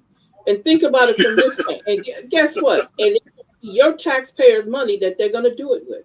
Yeah. Baton Rouge. And that's what they did to poor Baton Rouge. You're absolutely right. They're not reimbursing them for anything of the infrastructure and all the things they got, nothing at all. And then get this, the state legislature is going to hear a bill that will force Baton Rouge to let St. George have access to the things that's still in Baton Rouge. Yeah. Yeah, there's schools and stuff because you know they Yeah. got the school vouchers now, right? The So they're magnet schools Mhm. and other things. You know, the libraries and the parks and stuff like that. Yeah. I think You can that's build at cool. home. They Now, can't. but you got to. Go It's ahead. what it just says. Time of Trump. It's the time of Trump, Mr. Cole. Yeah. Yeah. So if they got that Trump ways in them, it's gonna come out. Oh yeah. Oh You yeah. know. But the But thing is, but so here's what I got. Go ahead. I'm sorry. What on? No. I want to say something about Jack Roy talking about the 1965 voting rights thing. Okay. If I may. Go ahead. No, go ahead. What in the hell could he tell a black person about the 1965 voting rights act? What stories can he tell? See, I could say something because of my great grandmother told me what they had to go through to vote. Yeah. Told me about how people would threaten them, if you vote, this is gonna happen. That's gonna happen. Mm-hmm. We went to the place, the bridge where they had the bloody Sunday at. We went to Montgomery. We stopped over there by the bridge. What can he tell us? Oh, my grandfather was the one standing at the door with the shotgun, making sure niggas didn't vote. Mm-hmm. Yeah. That's the only thing he can tell us. Yeah. He can't tell us nothing about what we went through to get to where we at. As long as he's got them bulldogs by his side, with they sitting there bobbleheading, because see, this was gonna do. He's gonna call Cynthia Perry name and Gary Johnson name the whole time, and they're gonna sit there and bobblehead. You right. He is See. going to be calling their names like we're the best of buds. Like I've already talked all of this over with you and all that stuff. And what were the two districts hurt the most by this redistricting? Districts 2 and 3. Yeah. And they're gonna sit up there and bobblehead. You know how them bobblehead sound like them. I can't say what I want to say. Sound like them retarded kids. They can't hold their head up. They're just gonna be going up and down.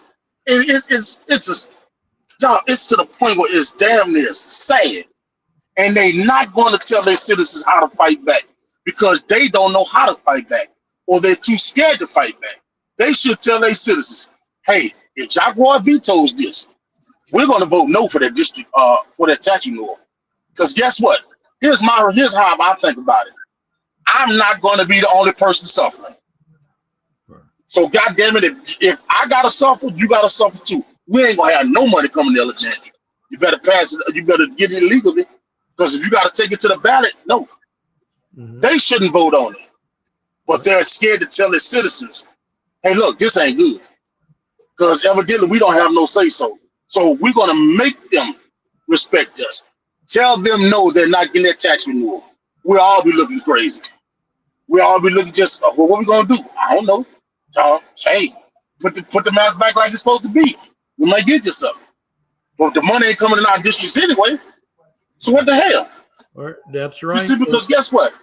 Just District 4 and District 3, District 4 is still divided. But the black folks don't know that. Because they'll put the money in the area of District 4 where they want it to go in. Just like District 1. Money don't go to Monroe Street and the Bowden Street. Money goes to Johnny Downs, but Johnny Downs is still in District 1. Right. That's right. Exactly. So, and Jack Roy are telling people, well, money still goes in your district. Right. Look at here. That's so right. The city councilman got to tell them, hey, look, we're going to fight this like this. He vetoes it, he don't get no goddamn money. And let's ride out. And we all be looking crazy. Because see, it says that it rains on the just and the unjust alike. And goddamn, we finna see how it rains. We finna see. But they don't have that. They don't have that backbone to do that. They don't have the guts to do it. I don't know if because they scared of Jack Roy. I don't know what he got on them. But goddamn it, if I'm gonna be the one suffering, hey, we all gonna suffer. We just be looking at each other crazy. Why you did that? Why you did what you did? You know, exactly. And maybe I'm wrong. No. Just but that's my thing. Here's one thing I'm reserving judgment for. I want to see what the council members do. So I'm anticipating after Jack Roy conduct these mayoral briefings for these 2 days, and he shares a one-sided perspective on this, then I think his next act is he will veto the ordinance and send it back to the city council. Now, at that point, the city council will need to, they don't have to, they could vote to override it. Now, we know we don't have the 5 votes unless Jim Villard chooses to vote for it, the override. Now, when they vote for the override, we need to keep this in front of people. Look who voted against your interests. Look who voted against a fair map for you. Fowler, Felter, Villard. And look who vetoed it, Jack Roy. And we got to keep that in front of them for all the way until this time next year. Because this just shows you who they are for. And they're not for you. Yep. They're not for us. Yep. And another thing, see, they like misinformed people. Yep. See, some people you could tell anything to, and they'll fall for it. Well, guess what, buddy? You can't put a wooden nickel in my back and expect me to move because it just don't happen like that. But if you're uneducated, ma'am. No, you're correct what you're saying. I was just going to piggyback off what you're saying, because if y'all remember on some of his speeches, he kind of came out to say, in other words, he liked people uneducated. He liked them uninformed because that's the ones he can manipulate more. I mean, come on. Exactly. You know? So when you have people trying to educate the people, like Miss Linda Bell, see, he's going to try to diss stuff about the 1965 Voting Rights Act. The only thing he's doing is trying to discredit Miss Linda Bell. Because Jonathan Goins couldn't do it. So this is just, Mr. McCall, when you can make, once again, Mr. McCall, it's about power. That little bitty lady stood up there and got this man to talk about the 1965 Voting Rights Act for 2 days. Yep. You know why? Because he don't want nobody to pay attention to her. He wants them to think that she's crazy. So I spent 2 days talking about what she said. Yeah. Because guess what? If it wasn't no big deal, why I say something about it? That's right. She had 3 minutes. She had 3 minutes of comments, right? Mm-hmm. And that's for 2 days of discussion.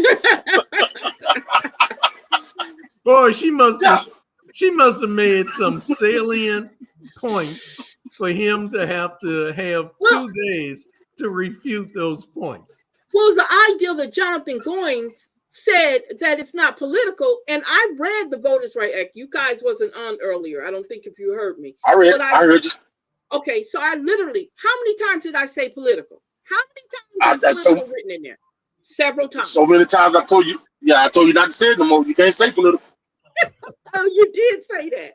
So come on. Oh my God. You see. So what are they scared of? They're scared of the black people paying attention to somebody that's educated in that area. Yeah. So they'll spend 2 whole days refuting 3 minutes. Right. God damn, something got to be wrong, Mr. McCall. Yeah. 2 whole days. Right. To make somebody to discredit an educated person in that field. I'm not saying that you're dumb if you don't know. You just don't know about that area right now. Exactly. You don't know your history because you're too busy trying to approximate yourself, so you really wouldn't know your history. Think about it. Yeah.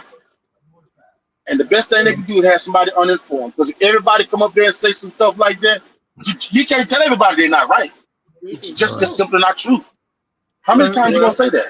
Right. Well, and then he might try and say this isn't right, or what has been stated is incorrect. That's why our folks have to be able to read, or they digest some of this stuff, or have someone they trust. Because you see how we mentioned Jack Roy and his group. Mhm. They are very suspicious of any of us who are educated, learned, or well read, right? Exactly.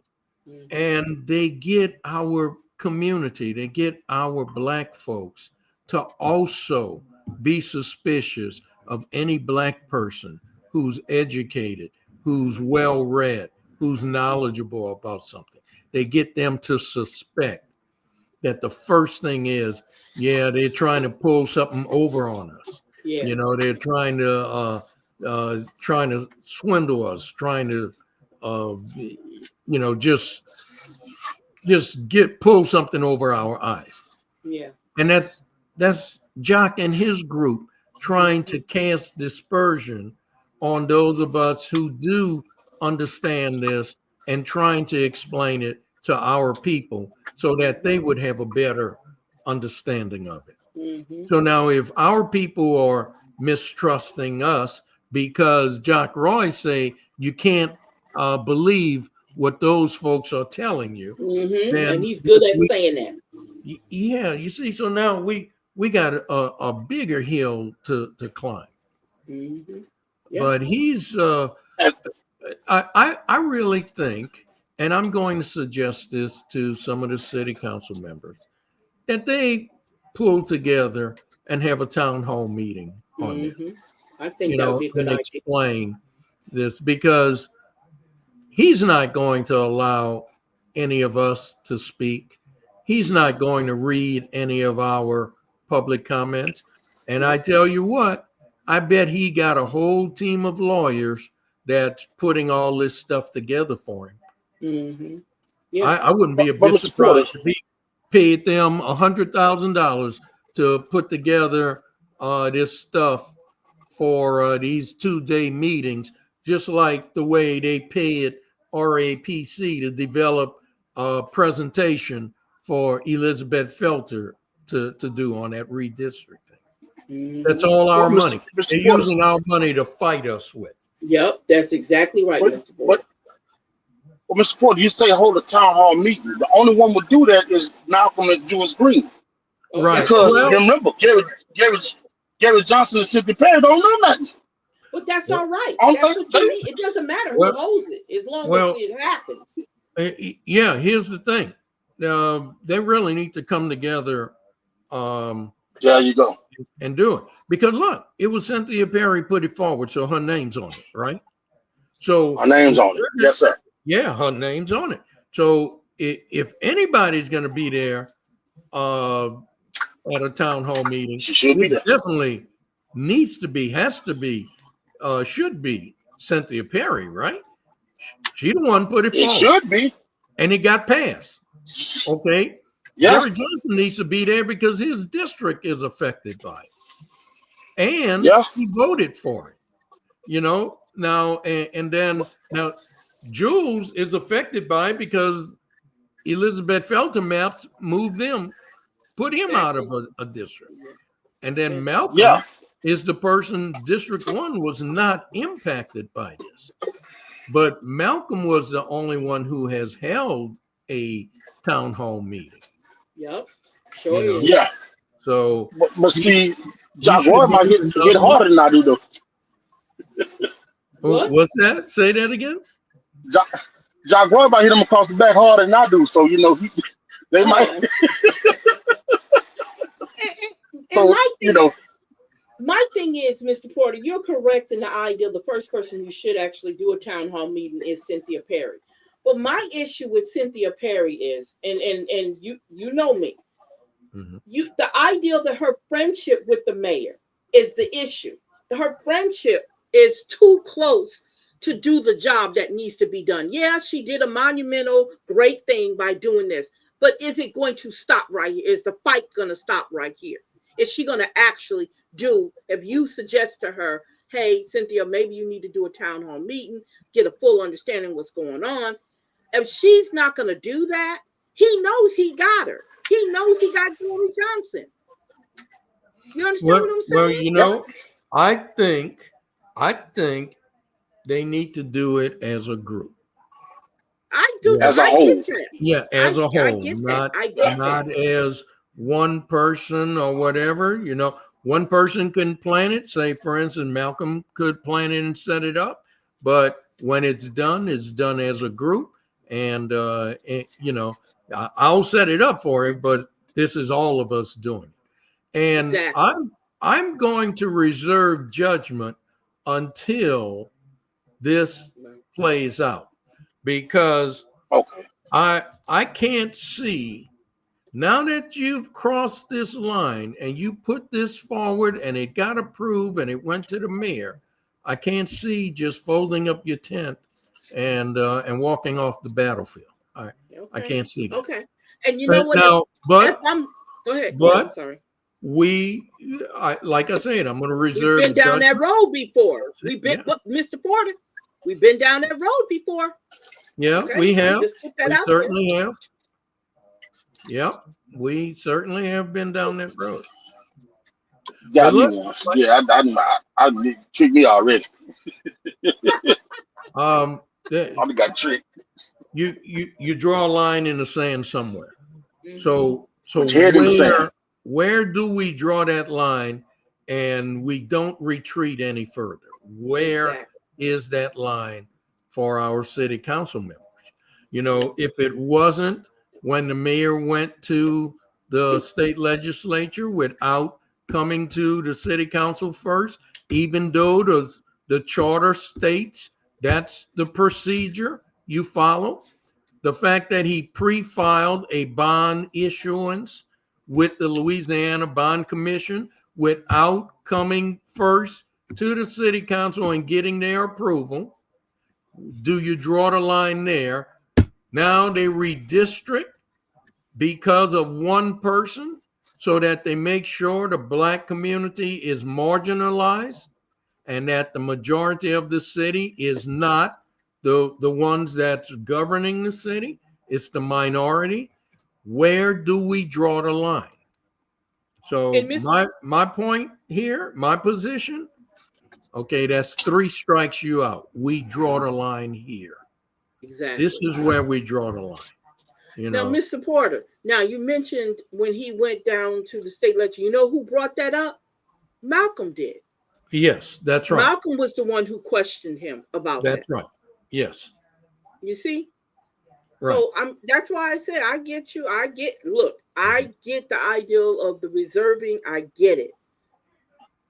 But I see another thing, and it's not that I want to see it that way, but I watch and I see how you move, and your movement hasn't changed. It is based on past behavior, right? Exactly. If they did it before, you're kind of expecting them to do the same thing. Again. And yeah, I commend the ideal that she brought it up. But my commendment is only limited to what's happening afterwards. Yeah. You understand what I'm saying? Because I can take it back. Yeah, what because happens afterwards. We want to see them follow this through to completion, right? That's right. That's right. Even if, in other words, we don't want you walking off the court before the end of the game. After we want you've you to had stay conversation in the game until the time runs out. The clock runs out. Don't run, put your tail between your legs and run and say, "Oh my God, I didn't realize it was going to be like this." No, stay there and fight. I guess I don't know. So no, you're right, Miss McCall. Shit, I mean, you see it, Miss McCall. If it look like a duck and it quack like a duck, it ain't no chicken. It's a duck. You just gotta call it like it is, Miss McCall. This shit is the citizens should be tired of that because it don't bother us. It really don't affect us. Yeah. You know, and I know Mr. Porter. I agree with Mr. Porter. But boy, Mr. Porter's kind of hard, Mr. Porter. Whoa, it's kind of hard. I know, but it's kind of hard. You're a good man. There's a point there's a point you reach where it breaks your back, right? Mm-hmm. And at that point you stand up and you resist. Yes, so now where is that point for our city council? Have we reached that point, or is it further down the road somewhere? You know, but at some point you stop taking the lashes and you turn around and you pull that whip from them and you start issuing out lashes. So Start beating the hell out of him. is this the point? Well, see, here's the thing. When they can tell you, what you fight back for? You see, what are you fighting back for? I'm tired of you hitting me. Well, I'm not hitting you that hard, so why are you fighting me back? Yeah. See, Yeah, that's exactly. the thing. What you fighting back for? I ain't hit you that hard. Yeah. You know? Man, Mr. Porter, it's just some tricky stuff, Mr. Porter. Ugh. And see, that's why they don't want Mr. Jules Green and Malcolm in some of those seats. Oh no, look, Because Lord, they do not want Malcolm and Jules up there. Do not. Nope. No. They already know. They want a Reddix Washington. They want Roosevelt Johnson. You know, those are the type people they want. Yeah. And look, and Jock Roy has an uncanny ability of picking those people. Yeah. He knows how to pick. He can pick them out of a crowd of 100 people. Yep. He could go right up to them, and he know which ones to pick. That's right. He just, that's his superpower. That's his divine gift. Yep. He can pick out the ones that he know he can use against their own people. That's right. Yep. If he's not good at anything, he's good at that. If there's nothing that he cannot do straightforward, that's it. He knows how to pick them. He smell them a mile away. Can y'all think or remember of a black person that he affiliated himself with, and that black person rose up and say, look, I can't be part of you anymore because I don't agree with doing this. I'm not going to do this to my people. Can y'all think of anybody that he picked that actually stood up and did that? Nope. No. Not Everyone he picked, they just jumped on that bandwagon, and they just went out and did whatever he told them to do to the black community. Mm-hmm. Every last one. I found out what they call it. I found it today from a guy named Smackwater. It's an honorary white card. Oh, damn. Yeah, that's what it's called, an honorary white card. They think they're going to get treated good just because you're doing what you're doing. Okay. People. Okay, so that goes back to the meritorious manumission. That's what that was. Am I right? Yes, ma'am. Wait. Wasn't meritorious manumission was after you have worked a certain amount of time, you had an agreement with the slave master. You either paid him for your freedom and he agreed, or he granted you your freedom. But it wasn't because you was the overseer, or you told on the other slaves and stuff, No. Let's make sure that. Let's make sure that before we go further. Most of the manumission was upon debt, and some of them wasn't honored. The descendants would not honor it. I tricked you. What you mean you tricked me? We for the die. Yeah, we for the die, because after I kill you, y'all got to kill me. It's Mr. Porter. You think, Mr. Porter, that all this stuff was over in the 1950s and 60s. Right. That's right. I really didn't think that and what makes me so mad about it is because I done read some stuff, and I assumed that stuff still didn't exist no more. And it hurts me because it still exists. Yeah. See, that's why I get mad, because I thought this was over with. Mm-hmm. Mm-hmm. Okay. You see, I thought this is over, but it's not over with. Exactly. It's not. You're correct to a certain extent. You're correct, but the deeds that you did, the meritorious manumission came in when you would tell on other slaves, let the master know that there was going to be a revolt. Okay. Like Louis Saint did. Yeah. Okay. And they would actually grant them their freedom based on that, huh? Based on all the deeds they did for their service, but including those things, those little things that they did. Awesome. Yeah, exactly. All right. Well, This is, that's very good knowledge. That's good to know. and that's back then, and it's still going on in 2025. Still going on. Yeah. So we went through all of this in the early 60s, culminating in the Civil Rights Act of 1964 and the Voting Rights Act of 1965. Here we are, 2025, and we find ourselves right back in the same position, having to fight for those rights all over again. And if we're not successful in winning it again this time, that means our kids and our grandkids will suffer what our grandparents and great grandparents suffered. So it would come and then 360 and degrees around. And it's so sad that your parents won't fight for your kids. Yeah. So you know this wrong, and you know your kids gonna suffer, but you won't even fight for them. Right. And you tell me every year on Facebook that you'll go to the moon and back for your children. Boy, you lying to me. Yeah. You lying to me. So in 1965, when this legislation was working its way through, I was 10 years old. Damn. And so my uncles, my dad, neighbors, they were all involved in the fight. They would have meetings in our living room, and me and my brother would sit there and we would listen. So now we weren't actively involved, but we were knowledgeable. We know what they did. Okay. Now, who is there from the last fight? They're all gone, right? Most of them gone. They're all gone. Yep.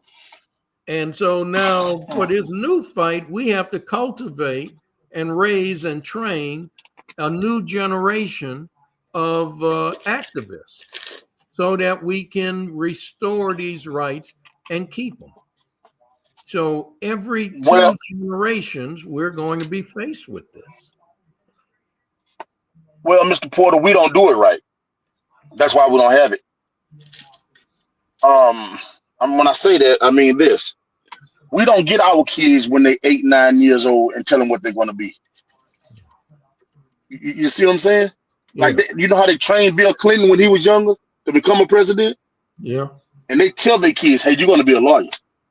See, we need to get our kids at 13 and 14. Hey, look, man, you got good grades. You're on the debate team. All right, look, we're going to take care of you. And all you got to do is follow our lead.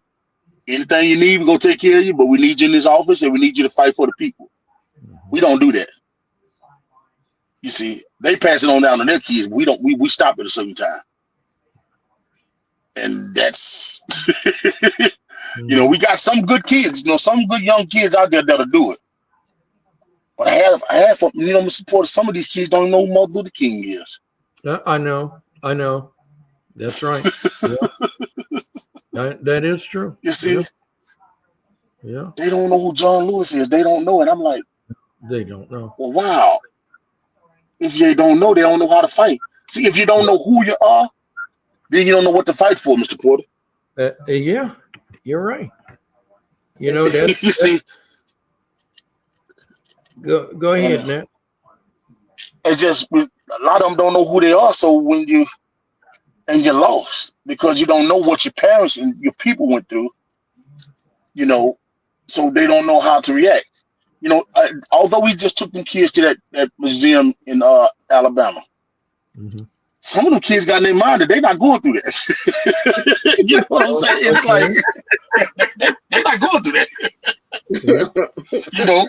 So and they learned about them. Yes, ma'am. You see, they went through all that kind of stuff like that. Yeah, man.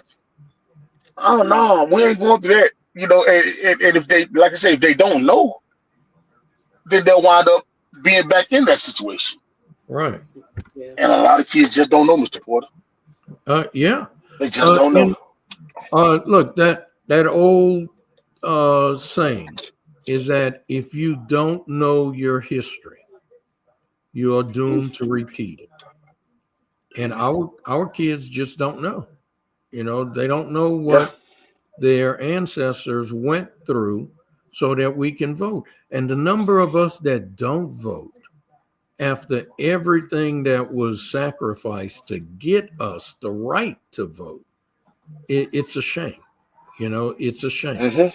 And I expect that there'll probably be some legislation introduced somewhere that'll say, if you haven't voted for 3 consecutive elections, you forfeit your right to vote for the rest of your life. You know, right now, I believe that. they take your right to vote away if you committed a felony. And a lot of our guys who, even after they get out, they don't even go back and try to get their voting rights reinstated. And that's what Voice of the Experience is about, strictly to get the felons, ex-felons, to get their voting rights restored. But that's what we're looking at. If we don't make sure the next generation know what was sacrificed for this right and how important this right is to be able to vote and to have fair districts drawn up so that your votes are not marginalized, then we're lost. Because going forward, they're going to strip them of the vote again. And this Make America Great nonsense, they're talking about pre-1964, right? Let's make America great again. Let's take back our country. Let's get back to 1960, where they couldn't vote and they couldn't use our facilities and they couldn't go to our schools, you know, and they could not work in our jobs or work in jobs. And it was no problem if you chose not to hire them. Well, that's what we're on our way back to. That's right. That same situation. And that's why we need to continue to encouraging our people to create their own. Because if they won't let you work for them, you got to be working to take care of your family, right? So That's create right. your own. They can't stop you from creating your own. Yeah. Well, Mr. Carl, I had to call us about a day because I was frustrated. And they told me, man, let the people die. Oh, wow. They said, let the people die, leave alone. They said, because if you're dying, something happened to you, and they cut a main vein. And if you don't try to stop yourself from bleeding, that means you want to die. Gotcha. I got you. I'm like, well, hold on. He said, see, if them white folks doing them like that, and they not standing up for themselves, they want to get treated like that.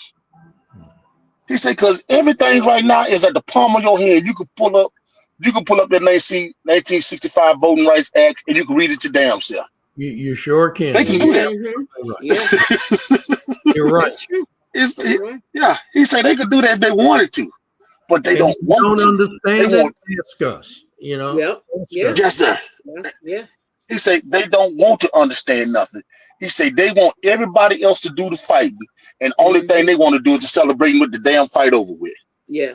They want the benefits, to reap the benefits. Yeah. He said, man, y'all don't stay, man. But you got to look at it. Who taught them that mindset? Okay, who taught us our mindset then? You gonna say it like that? But who taught them their mindset that they don't do the fighting? They just reap the benefits. Right? Who taught us our mindset? Who taught us our mindset? Well, my mom taught me my mindset for sure. My grandfather. Yeah, your grandfather. Okay. Yeah. So you know, I just sat in the room. Well, see, I just sat in the room with John Wiley Price, the guy over there in Dallas. Mm-hmm. He's been going to jail since 1980 or something to fight for people's rights. Mm-hmm. Yeah. You see, so I've been involved. I ain't gonna say I've been involved in it, but I'm like Mr. Porter. I just sat around and watched a whole lot of stuff. And when he said don't go like that, John White Price, man, it didn't go like that, and we finna fight. Mhm. And now, guess what? I think he's still the second man in command in Dallas right now, because the people know that he's fighting for them. Yeah. But see, a lot of people, Mr. Porter, like I said, when you got influential Negroes in Alexandria telling folks, hey man, don't listen to them. Yeah. Don't listen to them. Because guess what? Fighting Jock Roy is easy. It's fighting the Yeah. people that look like us is hard.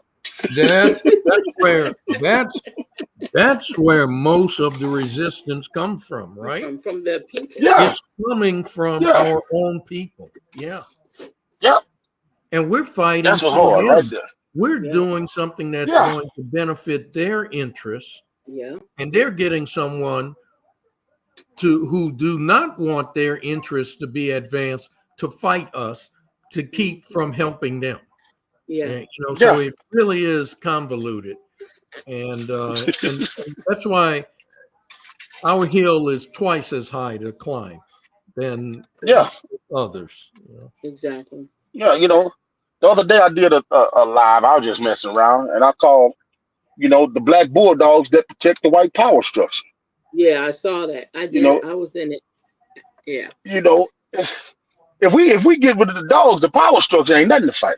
Right. God damn them dogs. Some of them dogs bite so goddamn hard.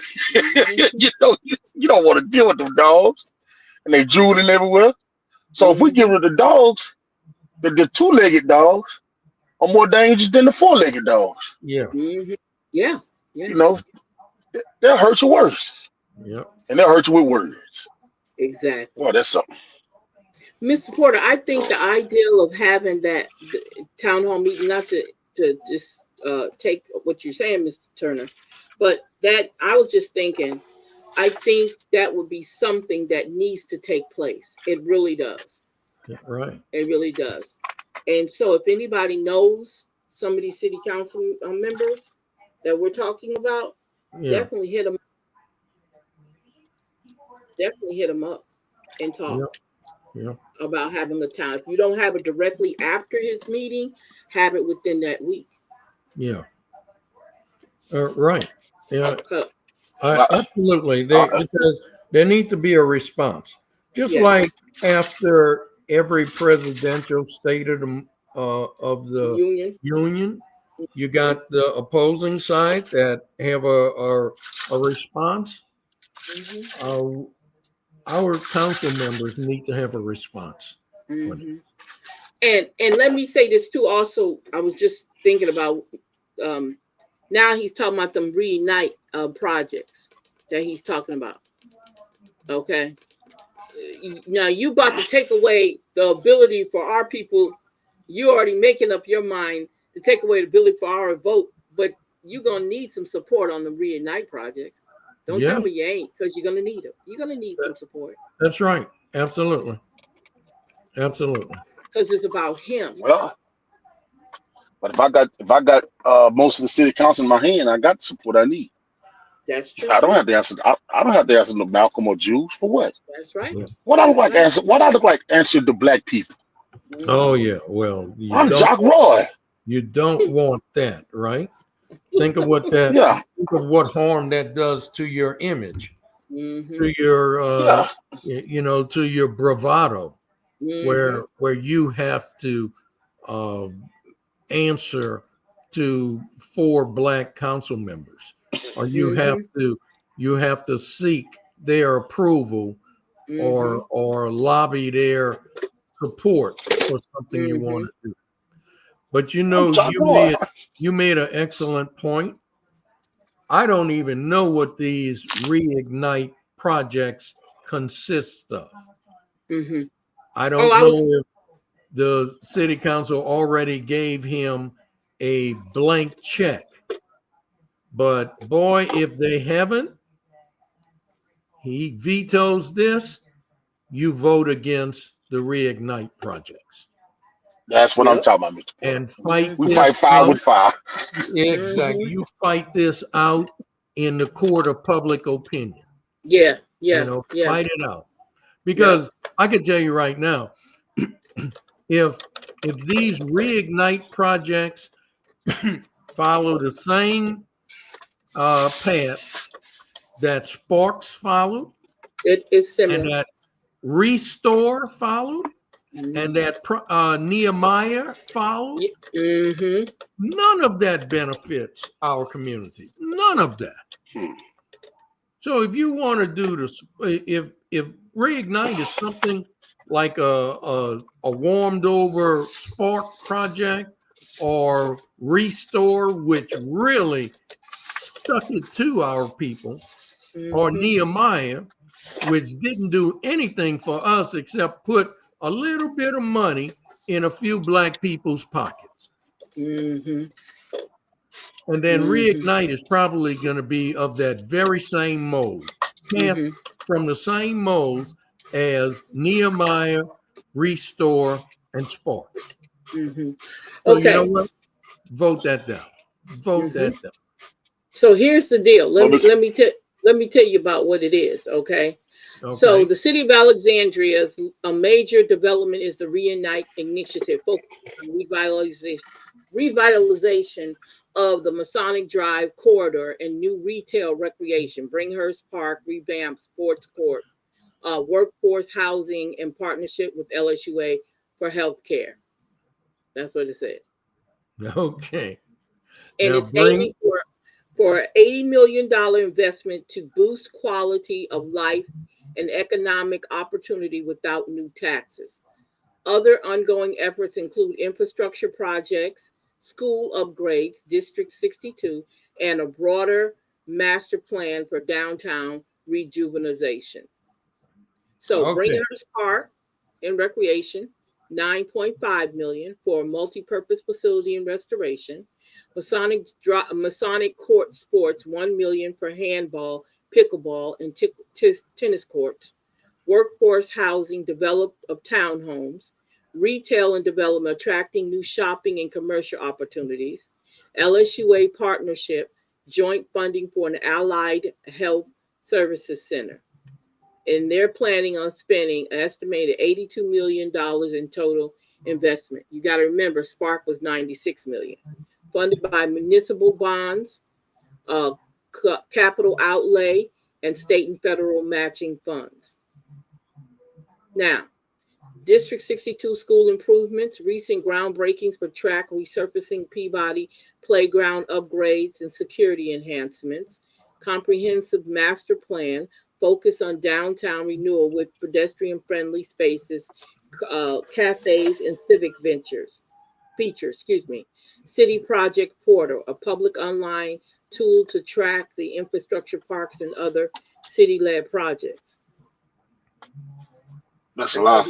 But nothing about the infrastructure in districts 2 and 3, where brown water, open ditches, and this is about Masonic Drive corridor. Wow.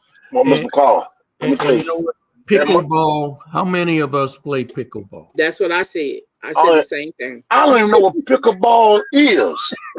When they say pickleball, I thought they meant pickleball. I thought they meant pickleball up off the street. They got pickleball. What the hell is a pickleball? Well, Mr. McCall, that money's going to Bowdoin High School.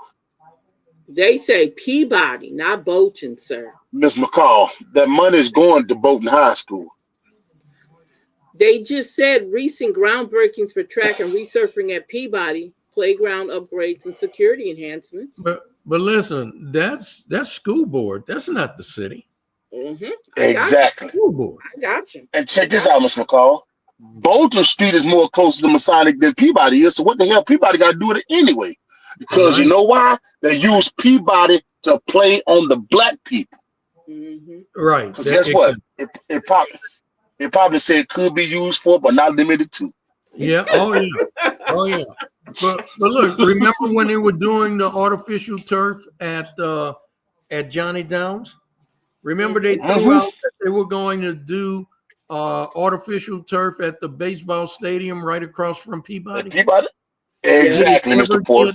Did it ever get artificial turf? I don't think so. I don't think it did either. I haven't been following that closely, but guess what? They didn't get that. But you remember Cynthia Perry asked for some of that $76,000 for the lights? Yeah. Right. Yeah. And when Jock wrote, no, Cynthia, we can't. No, don't. That ain't no, Cynthia. That ain't for that. Yep. He sure did. He said that. And, Sitting there. she asked for new playground equipment at the Yep. park I ain't in got it yet. District 3. Yep. Mm-hmm. Yep. See, that's what get us in trouble. We don't forget. But our people do. Yeah, our people Yeah. do. Exactly. Our people do. Now I think if I'm not mistaken, it's a video, Mr. Porter. I'm gonna send you this is a 2-minute video. I'm gonna send it to you. Look, I think remember when he was talking about it, he said he took off. Didn't he say he took off the tennis courts? Yes, ma'am. Or he said that because this last city Yeah. council meeting, they approved $888,000 for the tennis courts on Masonic Drive. But I think he said he took them off though. I thought he said he took them off when he talked about this Reignite project. I thought he said he took it off. Really? Mm-hmm. I think he did. I think he did, Mr. Porter. Okay, well, they approved the 8. That was the one they had to come back and say, we made a typo. We had 811,000 and it's actually 888,000. And I think that's when he said he took it off. I think so. Oh, I missed that. I Okay. think so. I will have to go back and listen to that because that's at the beginning of the meeting. Yeah, they took something off. And I think it was the tennis court. Okay. But guess what though? It's going to be heavily patrolled. Wait a minute. Wait. So you mean to tell me the tennis court and all that could be heavily patrolled? Mm-hmm. But And you still got people dying in District 1? Do you see that? That don't make no sense. See how it don't make no sense? And you had 3 shootings on Mason Street. Yup. Last week. Yeah. Mm-hmm. Yup. And they were still drinking brown water. Yeah. And we still got flooding because we got open. Still got flooding. Mm-hmm. Yeah. You see? So I don't know what the people don't understand. I don't understand why the people ain't raising no hell. But if they don't know how to raise hell, some of us still look at these movies and think we still live in those days. Yeah. I ain't gonna mess with them white folk, man. Let them white folk just do what they gotta do, man. I ain't gonna raise no hell. I'm just gonna let God fight my battles. Joy comes in the morning. Yeah. Joy comes in the morning. You let the Lord handle that. Okay. Yeah, I'm finna go, bro. I don't feel like talking no more.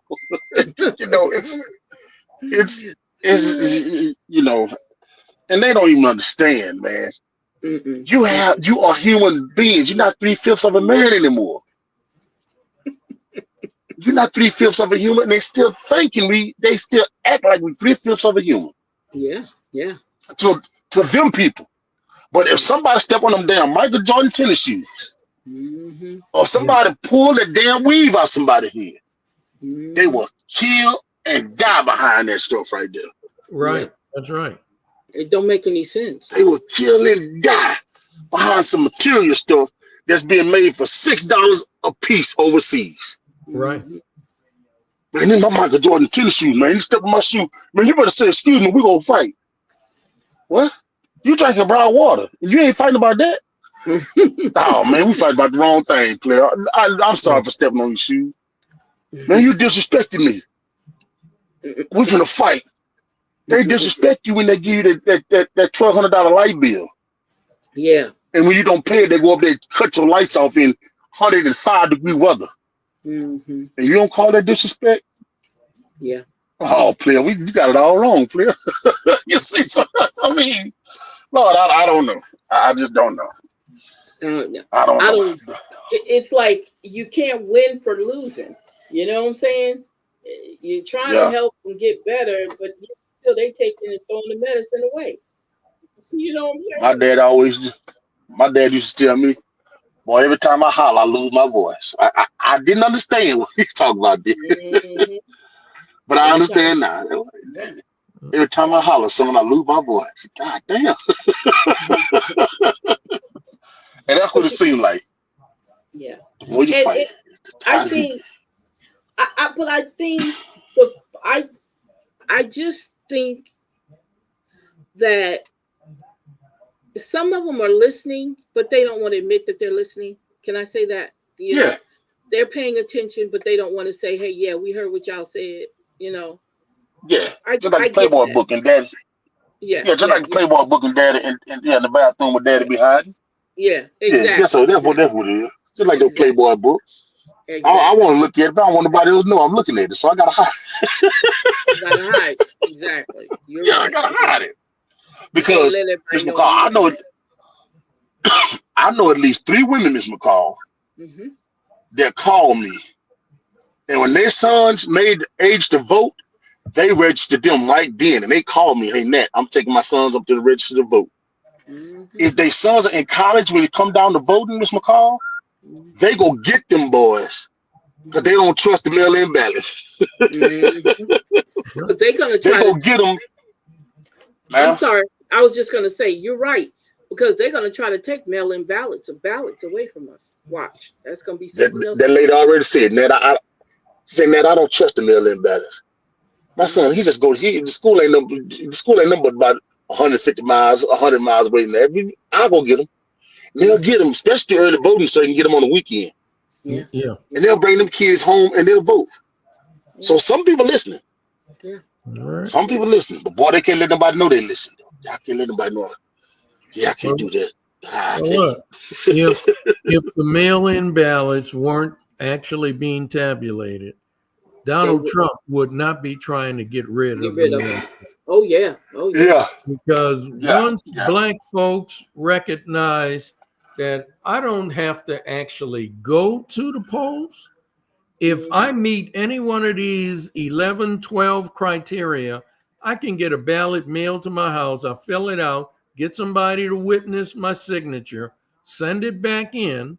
And if it's not tabulated, I'll get a notice, a text alert that it has not been tabulated.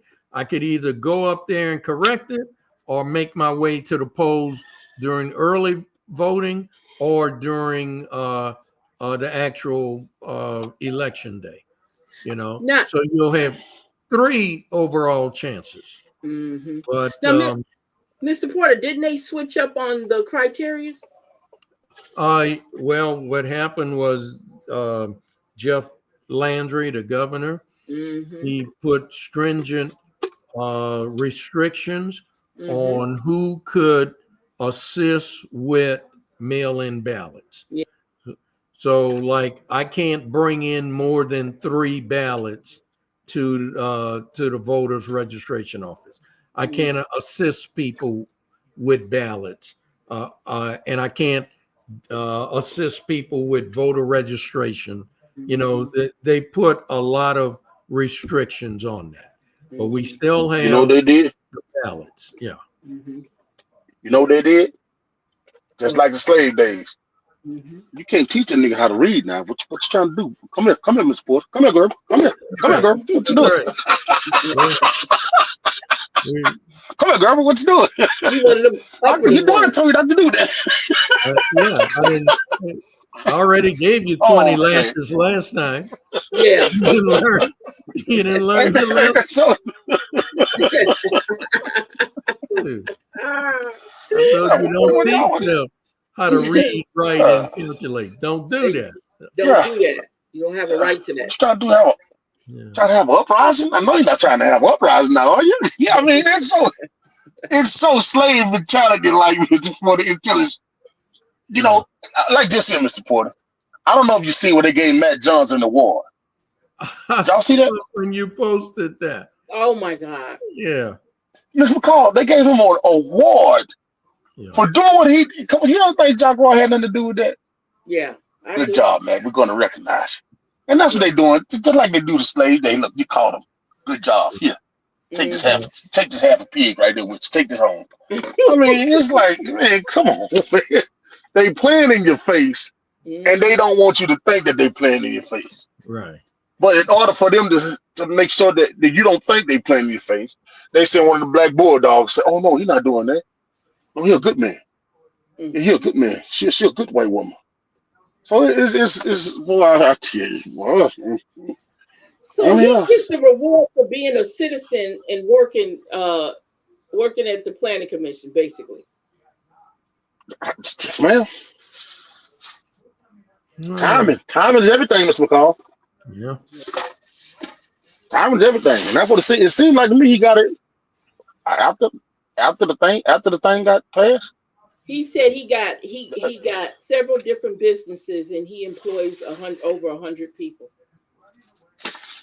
Who? What, privately, or you talking about at Rapides Area Planning Commission? No, he talking privately, him and his wife. Well, why in the hell he scared to lose his job then? Didn't you see that on his what's the Yeah, but why he scared to lose his job? name? I don't know. Well, See, Mr. McCall, I drive trucks. he makes over 100,000 a year Yeah, he sure does. at that job, and of course he got medical and retirement. Yep. So with his little businesses, he's probably not out there paying for medical and stuff for his family, you know. I wonder, is he hiring illegals? Is he hiring illegals? What kind of businesses he has? It doesn't See say. that? Hold up. Let's go back to. See, He didn't say. might be what Yankee kind of clipping. business- I don't know. Huh? He like what? Might be Yankee Clipper. Yeah, might be Yankee clipping. Because Mr. Wait a McCall, minute. if you can hire over 100 people, Mr. McCall, man, I ain't worried about losing nothing. What you say? Do what job? Man, That's a lot of people. hell, what job going? Yeah, is he that's a lot of people, Mr. Porter. Is he running a farm, like a crawfish farm, or Oh Lord Jesus. a nursery, Or or is something? it? Labor Thank you, Mr. Porter. intensive? Thank Got you. a lot of people working. Thank you. That's a lot of people, Mr. McCall. In order to have a lot of people, you got to make a lot of money. Yeah. And you know, business in the industry of making money, they don't want to really pay nobody a whole lot of money. So who's he hiring? See that? And See? can you imagine matching 7.5% of their salary, sending that to FICA for 100 Yeah. people? You see, somebody's making some money somewhere, unless he got, hey senor, we through. Yeah, hey senor. If he got hey senor then working for him, he probably ain't paying him nothing. He said he employs 100 people. Y'all, you didn't see that when you read that? I seen it, but I didn't believe it. I didn't see it. I skipped right over that. Oh, okay. Mr. McCall, if I employed 100 people, you couldn't tell me nothing. You couldn't tell me a damn thing about work. I know. Do what? Crazy. Because that's like a corporate, Mr. McCall. Some corporations don't have 100 people. No, that's considered a large business. Yeah. That's considered a large business. Yeah. Yeah. So if I'm making that kind of money, man, do what, Jaguar? Man, kiss my ass. I ain't doing nothing. When you fired, so what? I'm finna tell everything now. I'm finna tell it all. What I got to lose? And then I'm gonna get you on the Whistleblowers Act too. Think about it. I'm protected by the Whistleblowers Act. That's why, because these white folks, they know all of this, right? If he wanted to resist Jack Roy and then he ended up being fired, he would have launched a suit for wrongful termination against the police jury and brought all that stuff into bear, and he probably would have won that suit. Sure would. Especially in a court of public opinion. Yeah. Yeah. But hey, look what they're doing, y'all. Then they would have had him offer his job back too, Now I don't want to take it to the hostile work environment. I can't get hard at nighttime. I'm scared. Oh boy, Right. That's right. See, it's tricky. So do you really have 100 employees? Okay, so it says here. Okay, can you hear me? Yeah. Yes, ma'am. This is part of the little thing that they did. It says, in Cenla is truly home for the Johns family. Matt and his wife are raising 5 children here, and together they've started half a dozen of local businesses that now employ nearly 100 people. He believes deeply in the future of Central Louisiana and often says he loves how our region offers big city amenities while still keeping a small town community driven feel. Y'all pay attention to when they say that. That's saying a lot. Okay, So- that small town mindset. Mm-hmm. That's letting you. That's that 50s and 60s mindset. Mhm. Yeah. You know how I interpret that? Go ahead. That's not his and his wife businesses. That's businesses they help somebody start. Yeah, Yeah. I know. Now I know. They have a daycare. I do know they have a daycare. Okay. Um, That ain't yeah. 100 people. That ain't close to 100 people. We're gonna say 10 at the most. He said 6. Now he said a half a dozen Okay. businesses. So, Okay, we talking about daycare. but He one don't of them might. own all the daycares around here. No, I'm just saying. I think that's one of the businesses that I was told that he owns. I don't know if he still does it or not, but I do know he had a daycare. Okay. So that's one daycare. Say we got 10 people work there. We still need 90 more people to be in to count. Okay, so you split the rest of them up in the you're so crazy.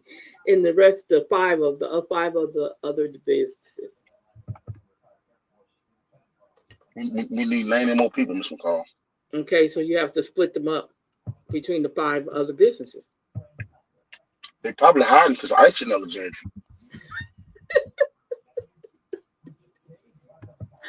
I'm just saying. Look, I'm just saying.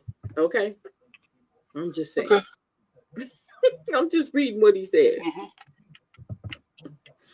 I don't believe it. Because that's a lot of money you got to pay for, like you say, unemployment insurance. But If they legal, Right.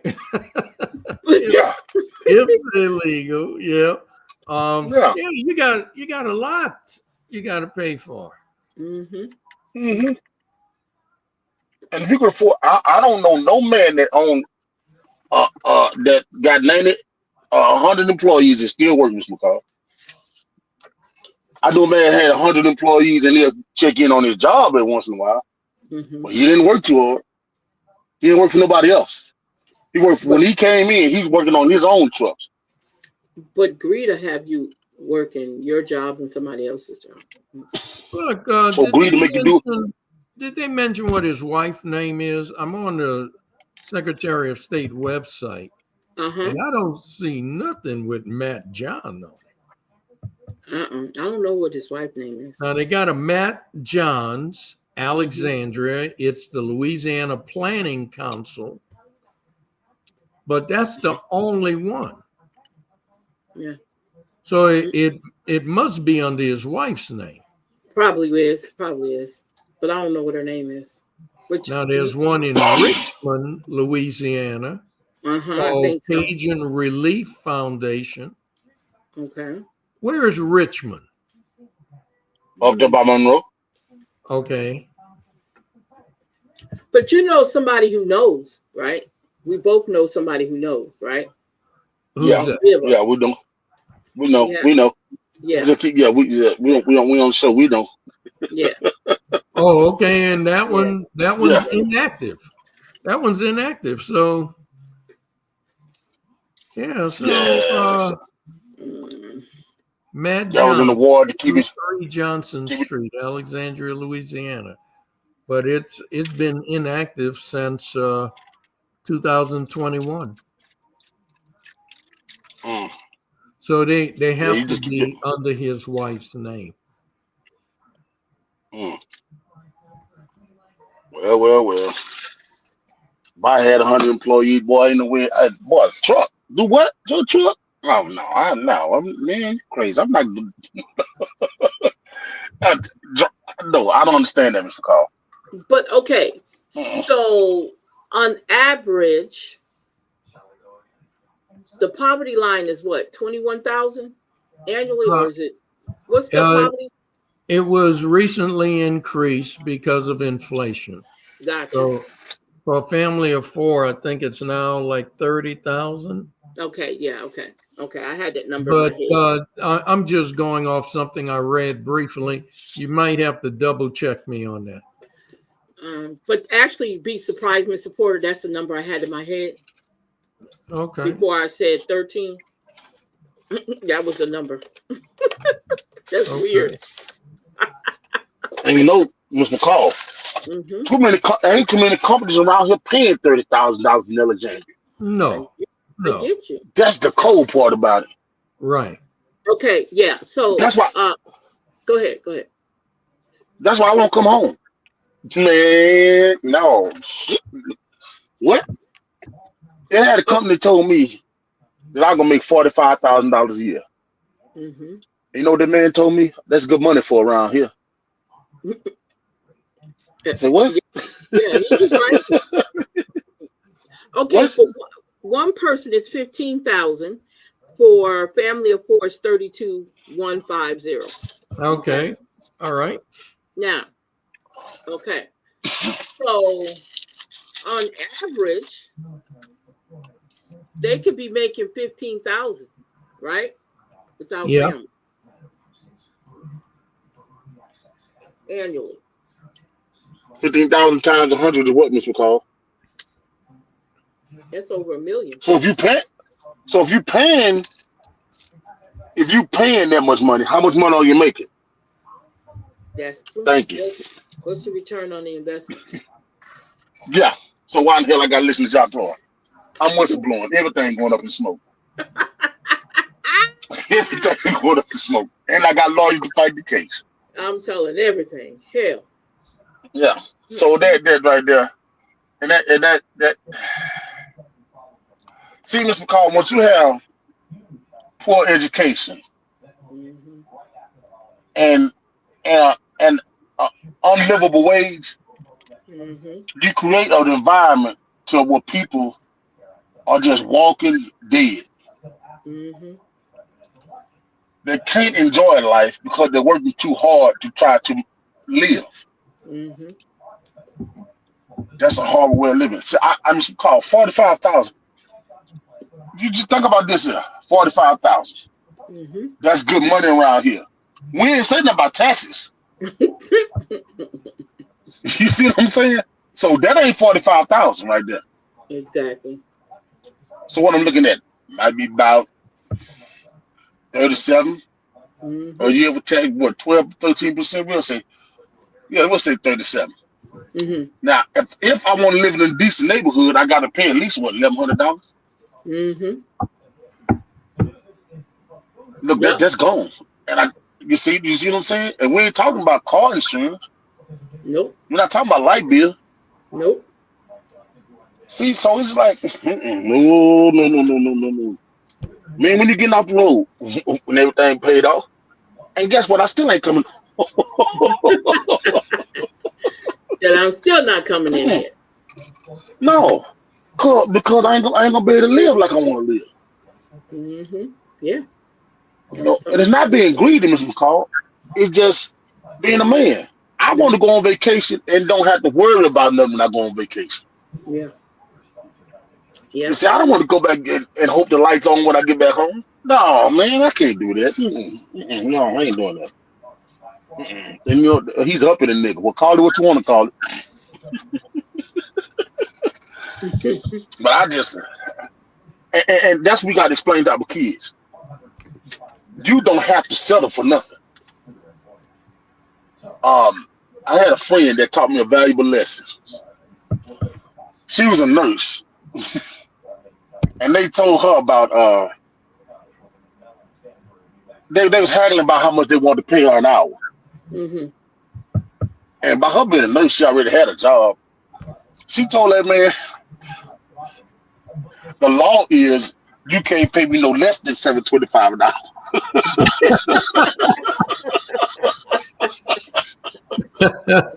Just saying that's the law.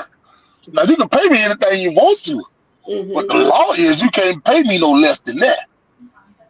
You know, so he wanted to pay like $20 an hour. She wasn't taking it. No, you got to give me 30. We can't do that. Okay, no problem. But when she told me that, she said, "Hey man, you discuss what you go, make. You don't let them tell you what you gonna make." Yeah, and hey, the law is you can't pay me no less than. You can pay me anything you want to pay me, but you can't pay me no less than. That's stuck in my head. That's still stuck in my head. No, we ain't doing that. So when I come home, hey, this what I want. Well, we can't pay that. Oh, okay, no problem. So yeah. But guys, y'all take it easy. Mr. Call it's after 12 o'clock. Into the call. Yeah, it is after 12. I'm sorry, y'all. But this was a very good, informative show. So most likely, Mr. Porter, are you going to go to the meeting? Are you going to go? The 8 and 9. I'm going to try to. Okay. But I tell you what, tomorrow I'm going to try and write up a comment and send it to them. I got you. I knew you did. Yeah, and look, I'm going to give I'm going to give Malcolm and Jules and Cynthia a call tomorrow. Okay. And see what their strategy is, and suggest that they might consider, conducting a town hall meeting on their own, and it being able to explain the other side. And the ideal that taking this whole situation serious, because to me, this is very serious, because when it comes to voting and getting things done in their districts, this is going to affect it. And this is why the people need to understand how important it is. And from this day forward, this is affecting everybody. And if you look at it from the nationwide standpoint, people understand that it's going to affect how they vote, where that money, federal dollars are going. They're paying attention to that. And that's what they need to do here in Alexandria. Yeah, you're right. You're absolutely right. And then if we don't stop them here, what's their next move? Yeah, we already saw it. They went to the state legislature. I don't care what the charter says. They went to the Louisiana Bond Commission. I don't care what the charter says. Yep. I'm going to redistrict. I don't care what the charter says. Yep. But what's the next major move? So where do we draw the line? Where do we mount our resistance? That's right. That's what you got to keep in mind. Yeah. Okay, you guys, I want to say thank you so much, Mr. 10. Mr. 10. Mr. 10 probably went to sleep on us, knowing him. But this was a great show. Thank you guys for hanging out with us. Thank you, Mr. Porter, for stopping in and giving us all that knowledge. Thank you, Mr. Turner. Thank you, Miss Dixon. Thank you, Miss Battle. Who else was over there? Because I can't see it on this. What's there? I know the whole crew. I'm just going to say thank you to all the crew that came in and listened and commented. Thank you guys. You guys keep this show floating. And you guys have a safe weekend. We will be back Monday. We're going to have to do a show Monday. We definitely have to do a show Monday and Tuesday, for sure. Okay? Because I can imagine what he's going to say. So you guys have a great evening. Have a great night. Well, good morning now, because it's after 12 now. You guys have a great Saturday and Sunday. And we should be back here Monday. Okay? Okay, folks. All right. Bye-bye. All right. Good night. Good night.